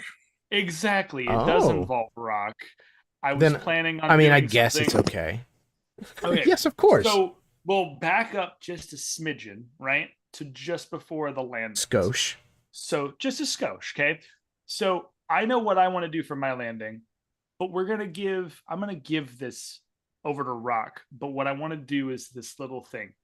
You watch as he tucks two of the weapons into the arms. The little shoots come out, the weapons detract into the arms, and then he's gonna articulate them backwards behind him. The lower set of arms is gonna articulate back behind him, and then, if you will allow it, I'm gonna grab onto Rock's Shield. I'm gonna grab onto Rock's Ratus, the whole thing. I'm gonna grab onto Hard Place if I can. And if you'll allow me to, I would literally like to try and leapfrog him up over me and allow him to take the first landing into the zone before I take my landing into the zone. Sure. Mike, you good with that? Yeah, absolutely. Okay. All right. So I know So, what I want Mike- to do for mine, but you can go first. Yeah. What is that? What is Rock doing here? Assault, guard, or glamour? I was planning on doing guard. Perfect. All right. So roll a d12. 11. 11. Epic bulwark. Move to an adjacent span. Gain favor on a melee attack. So what does that look like? Piggybacking off of what Slag just did for you. So as he throws me and me coming down for a guard landing, I've got my shield out, so it kind of propels me as like a catapult towards it. So I'm gonna slam into a group of scuttlers, just shield first, like squishing them into the ground if I hit. Absolutely. Squishing them and probably part of the tower as well, I would imagine. Could be like a wrecking ball. So he said it was with favor, right? I believe so. Mm-hmm. So I got a 19 and a 9. For stone is 11. So 9 of them for 11 or under 11. Oh yeah. So yeah, you absolutely clobber him. You can roll damage if you'd like. I rolled a 6. So I did max damage. So they're also staggered for 1 round. Okay. Or 1 action. Oh yeah. Yeah, any of them that survived are knocked loopy. Okay. Oh yeah. And then Slag. So then Slag following up, using that momentum, like boom, boom, catapulting Rock, then catapulting himself. I'm going to use the assault landing on mine. I rolled an 8, so I get Titanfall. Ooh, So hell yeah. as he has landed and crushed a bunch, you see immediately following up, Stonehenge comes down with all of this massive force, almost like a gorilla. All 4 arms smash down into the ground and deal a wave out from it, doing 1d6 damage to each engaged foe. And then I get to upgrade my Nexus die. Did your Nexus die drop? Nope, didn't drop, but like, does that mean I get to go up another No, level, like, or does it just max stay is at max. where it is? Yeah. Max is max. Okay, perfect. Yep. So, but Again, I do 1d6 I did not wave of challenge damage you enough to this engaged go foes. around. Listen, you've learned. Taking I notes. know the damage will come next. That will come next session. It's fine. Scribble, scribble, scribble. Okay. Yeah, absolutely. So we have Slag, Rock, Galen. Sorry? Landed? Is that correct? Yep, leaves just me again as Karen. last. Going last. Color me Not on surprised. purpose. Again, I'm on So your ways. So I picked the glamour landing, and I rolled a 12. Ooh, So this is kind of epic. They all land, destroy. drop. Yeah. So I'm if go with me on this because my special ability happens when I land as well. So there's going to be a lot happening here. So Zyvar, as this ether has been just kind of like I said, gathering around their Ratus this entire time, and in this last blow, we're landing at the top, and the others have landed and done damage, and then like a thunder drop from the sky, this ball of energy has landed. Each engaged foe will take 1d10 damage, and each adjacent foe takes 1d8 damage. Zyvar is going to be staggered and shaken until the end of this, but as soon as kind of lands, all this energy that has been bound up is expelled. It's called spell expulsion. I immediately use each of the Channer Ether abilities in the order of my choosing. So, I mean, not that it really matters a lot, but I see we land, there's, it's almost like maybe some of the critters weren't going away. Some of them maybe were rallying to come back. And that's where we've landed kind of in the middle of them. We've done this massive damage, and then I'm just stalling to get back to the table. Okay, so the first I one. literally see like a image of them like crawling like on one another. Yeah, trying to come up and then land in between them. And so I see that maybe like Katari is going to be attacked by one of them. I'm doing stone, upgrading your armor die. I know it's kind of doesn't happen, but you've got this little shield that's kind of come up for a second. Galen is right in the middle of a pack of them that were kind of climbing up. So this this kind of wing of flux just kind of picks Knifehawk up and moves him out of the way to another span. So he's safe from these things that were about to happen. And then ether damage, basically the rupture damage goes straight out towards that pack that was about to attack Galen. I rolled a 9 on the Nexus die for that, so they take 9 damage. And then last but not least, because I think because of how Slag and Rock fell together, that one of them might have been hurt. And so the hearth aspect is going to restore energy equal to, I rolled a 4 to Rock. And then Zyvar collapses, staggered and shaken. Fantastic. With this massive outburst of energy from Zyvar, this seems to be the last thing that causes the scuttlers to decide that this is no longer worth the effort. They have broken away too far from the herd, the swarm, and there is a readily available source of ether literally spouting up out of the ground and is not going to try to fight them. So they fall back, the few stragglers, limping away, falling off this building. But all of the same, leaving your Nexus on its own up at the zenith of this spired tower. You continue upwards, helping this hover train up a little further. And that is where you find Pride Cloak's right arm. It still grips the handle of its tower shield, not unlike the one you found near the ground below, only bigger, older. It is embedded into the stone exterior of the tower. And those of you who notice this can tell that the shield's Coradium plating is still intact. Coradium would grant a +1 to armor die rolls if you managed to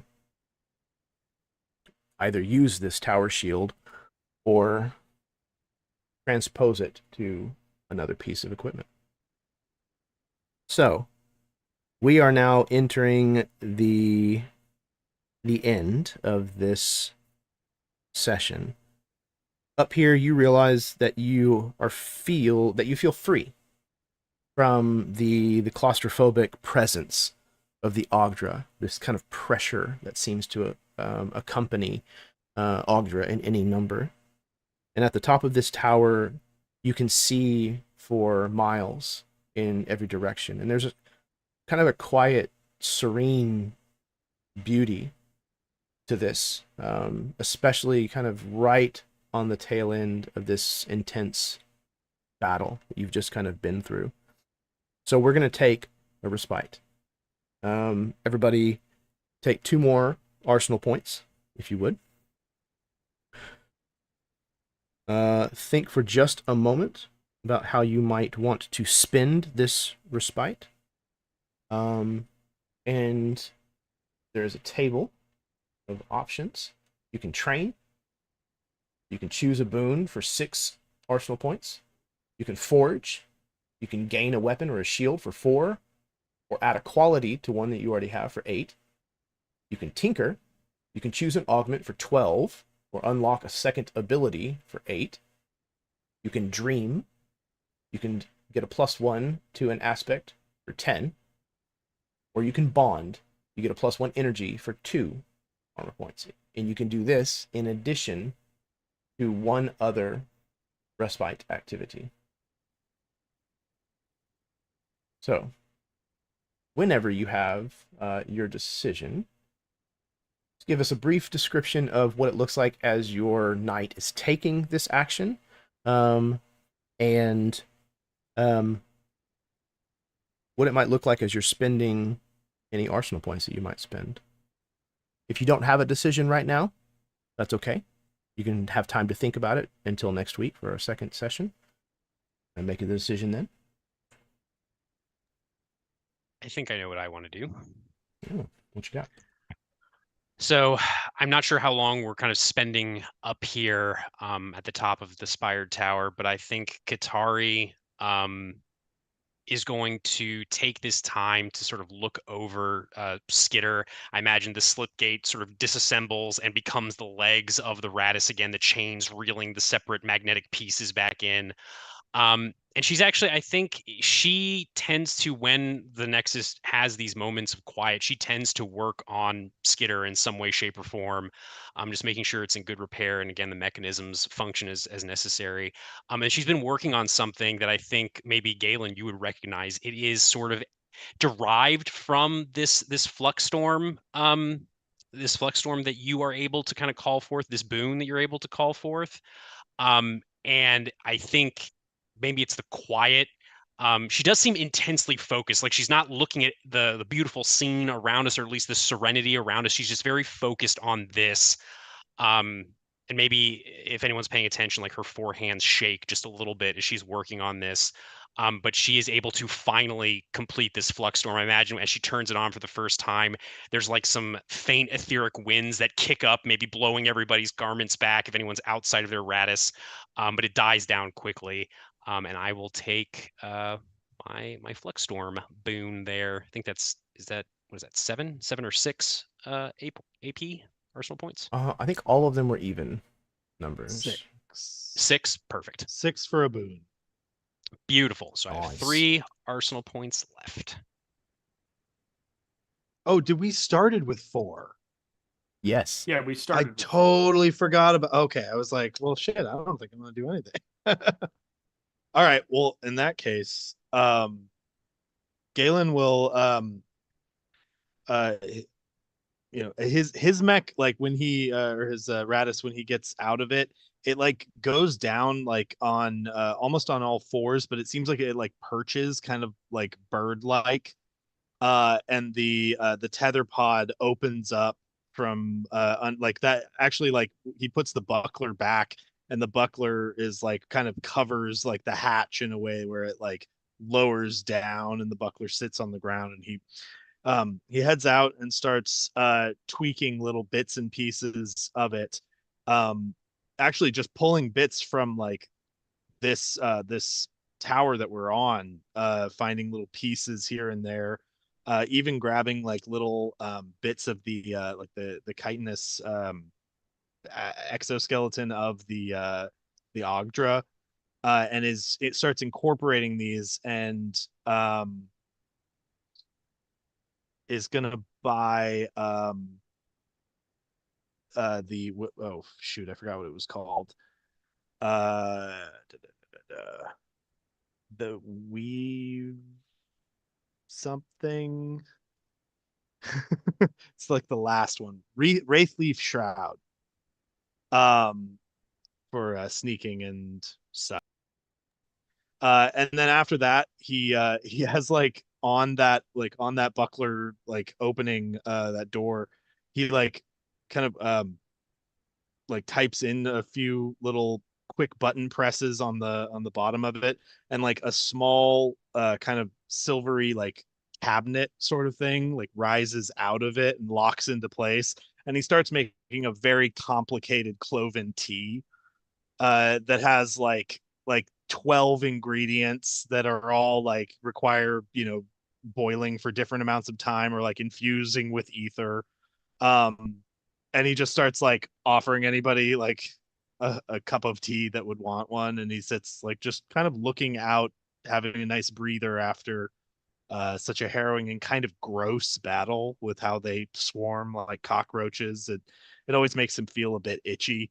So he likes to, and I should also say, when he steps out, you see that he is, again, he's just this brick shithouse of a man who does not at all fit in this lithe, tiny kind of, it's one of the smaller Ratuses, I think, among the group, probably with all the bastions. But yeah, he immediately does like a big like back stretch, and you hear like 15 cracks as he like, oh, it's tight in there. And yes, I think that is it. That is what action was that for Respite? It's the one that lets you buy a boon. Train. Awesome. Okay. Oh yeah, thank you. Thank you for the tea, friend Galen. Good job out there today. So Zyvar is also going to train. They're spending some time almost looking like as if they're meditating. They're often off on their own somewhere to the side, not really engaging right now with the others. And basically what Zyvar is doing is tapping into that Nexus link that we've all had and what we've experienced so far in this battle and how we were together. And we are basically enhancing one of the abilities. She's going to take Nexus Horizon, I believe is what it's called. The boon for 6. Where are my boons? I've lost the page. Boon. Oh, it's on the boon page. Thank you. You're so helpful. That's what I'm here for. 42. Again, See? There biding you my go. time till I scroll back up to it. Boon. Awesome, gotcha. Yeah, Nexus Horizon. So basically it allows me as an interactant to choose another knight. I'll roll my Nexus die, and then on their next turn, they'll be able to take an additional action and can choose to roll my Nexus die instead of their own for any Nexus rolls that they roll. So basically tying into that whole Nexus experience that we've just had, expanding upon it to further help the group. Deepening the bond. Yes, they are only useful if they are not dead. Fantastic. Anybody else?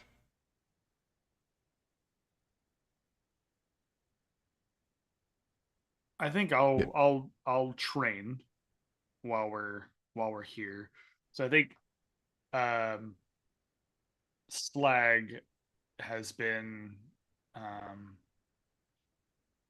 he was impressed with how things went, but still there's room for improvement. Like any good mechanic on a car, you'll see it and you're like, Yeah, it's all right, but I could beef it up. So I'm gonna take Starfall as my boon. Starfall allows me to, as an interaction, test my stone. If I succeed, I deal 1d8 damage and stagger an engaged or adjacent foe. I'd have to roll my Nexus die after that, but I can stagger a foe and deal to them. So that's what I want to do. That sounds like a thing. Yeah, Fantastic. I want to do.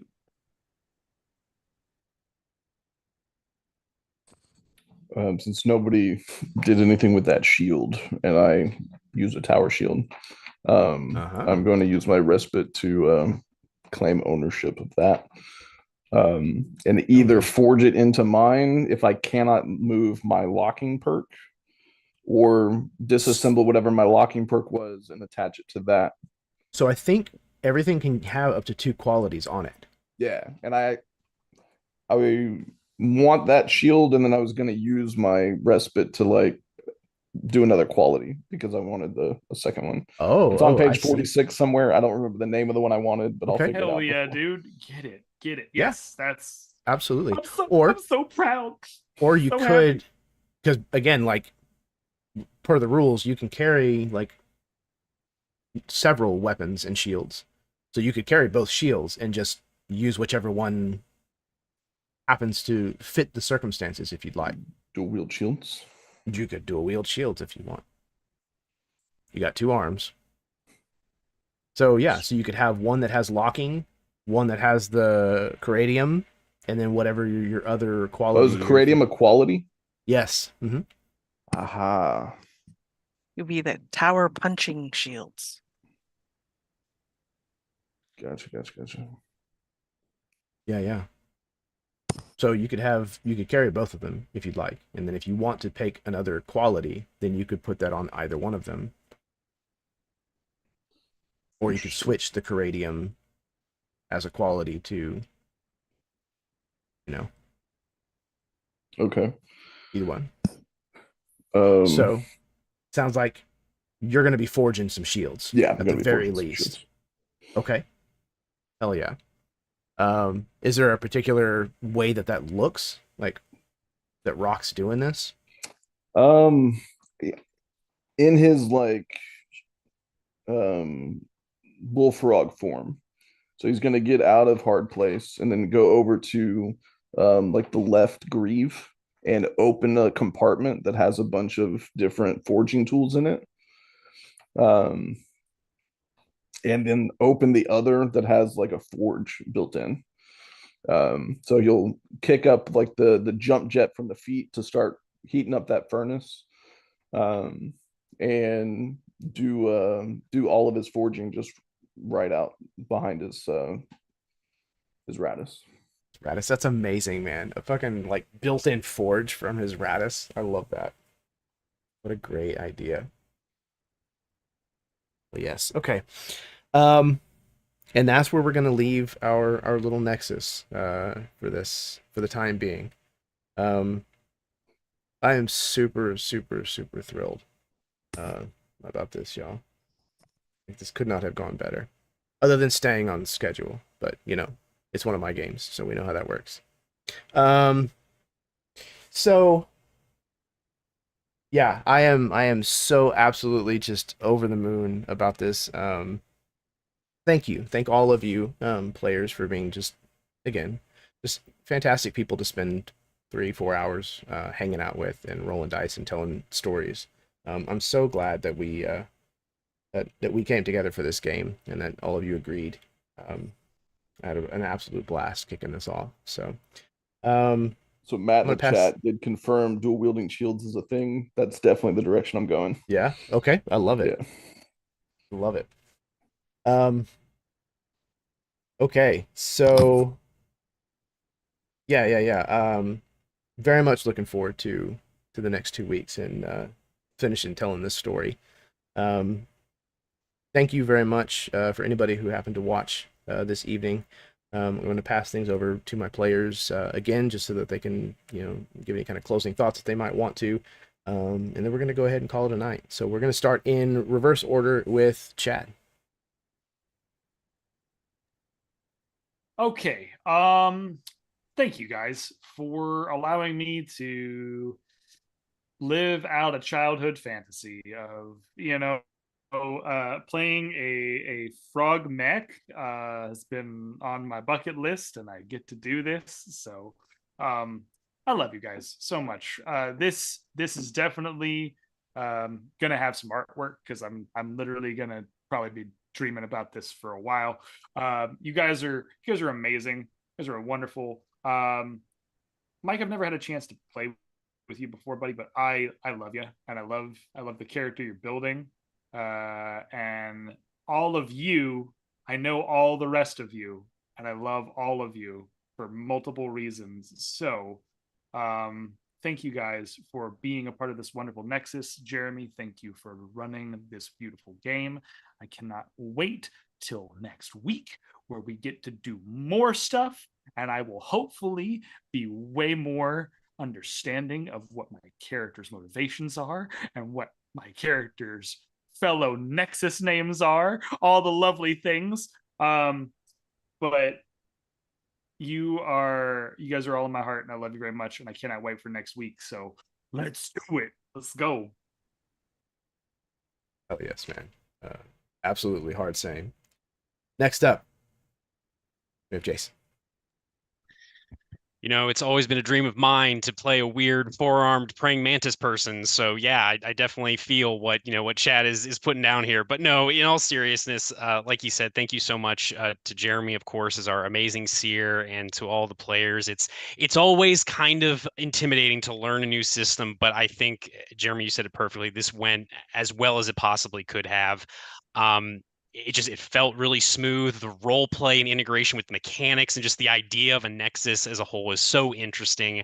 I can't wait to explore that more in upcoming sessions. And like Chad said, delving more into character relationships and things, as well as, maybe fighting some more Oghdra or whatever. We could just talk for 2 sessions, whatever. But anyway, I have been Kitari in Skitter, and again, I cannot wait for next week to rejoin these crazy people and see what happens as we search for the remaining 4 pieces of Pride Cloak.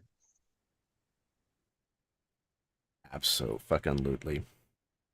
All right, next up we've got Mike. I just want to thank you for inviting me to come play this game. Been a while since I've rolled some bones, or been on the channel or anything like that, and I absolutely love you, brother. I know we're right around the corner here, but and I get to see you all the time, but in this light and seeing you get to do your thing like live in person and everything, and being able to get that, I love it. I can't get enough. And for everybody out there in YouTube land, if you've made it this far, I'm sure you're already subscribed, but if you're not, hook a brother up, get your life together. And can't wait for next week. It's gonna be fucking awesome. Love you, brother. Thank you. Yeah, man, I'm always happy to have you on the channel. I was really happy that you agreed to play. Yeah. All right, next up we have Karen. I'm going to echo what everybody's already said. I cannot wait till next week when we get to play this again. I love this. This is great. I love being in the mechs, and then having this whole weird world that goes with it is just been absolutely amazing. I love this setting. I love the fact that all of the I guess races that you can play are so different from what we normally get when we play tabletop games. This is so unique. It is just I love it. Just kiss, you guys. I think you hit this one out of the park. Can't wait till next week. Thanks. Absolutely. Yeah, I could not agree more. I'm a big fan of games where the mechanics and the setting marry each other well. Mecha Hack has always had that feel to me. And Aether Nexus is so much weirder than Mecha Hack, but it's done in such a great way. They integrated so many ways that the setting plays with the mechanics and vice versa, that it's you just get it. You look at it on the page and you're like, okay, I understand what they're going for here. Like this makes sense. And it has so much room for you to play that it's easy to create in this setting, which is really cool. So yeah, massive fan. Speaking of massive fan, last but certainly not least, Austin.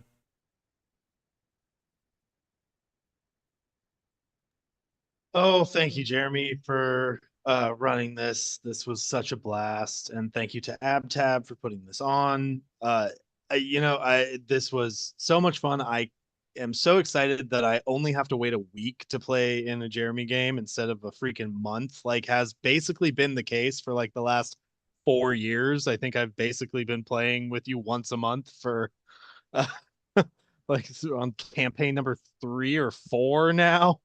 And so I like those of you I play with frequently. There's a reason I always want to play in games with you. Those of you that I have only gotten to play with a little bit, I want to play with you more. And those of you I've never played with before, you guys are fucking awesome, and I cannot wait to play more with you.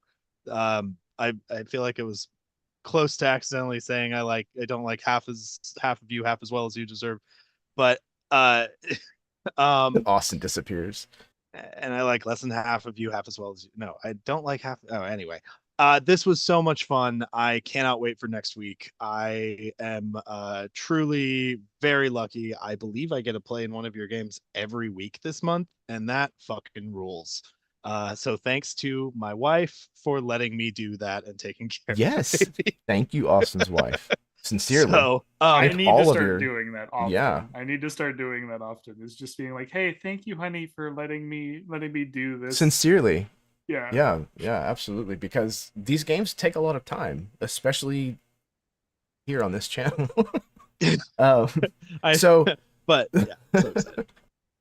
yeah, man. Yeah, thank all of you very much for your time, and for the contributions that you make throughout this game. It genuinely, it causes these games to sing and to come alive. So, yeah, I'm so thankful to have chosen y'all as players. Speaking of thankful, a massive amount of gratitude towards AbTab, to Absolute Tabletop. Thank you so much, Matt, Barker, Tim, for allowing me to not only contribute to this setting, to this book, but also to have this opportunity to run the first like public play of your brand new baby. It means the world to me that you had that amount of confidence, and that it worked out that we could run this game. So thank you. For everybody who has tuned in this evening, thank you for watching. Thank you for spending a little bit of time here with us this evening. If you do like what you see, then go purchase the book. Go get a copy of it. If you don't happen to win the giveaway, which we will be rolling probably tomorrow, as it's a little late here. Do all the stuff that YouTube likes. Hit the like button, do the subscribe thing. Share the link around, talk about it with your friends. If you're going to play Aether Nexus with a table of people, show them this video so that they can get some semblance of an idea of how to play this game. What else? Oh, remember, please, kindness is a free action. It costs you absolutely nothing in the world to be nice to other people, and you never know what it could mean to somebody else. Somebody's having a bad day, a bad week, a bad month. You being kind to them could change that. And if it costs you absolutely nothing, but it could mean a value, a worth to someone else, that's easy currency to exchange. And it'll make the world a better place. One interaction at a time. Literally. That's how we make the world a better place. So, go out, be nice. What else? Okay. I think that's everything. I'm going to go ahead and call it an evening here. I've already run over my time. But until next time, your dice roll high, and your snacks always be within reach.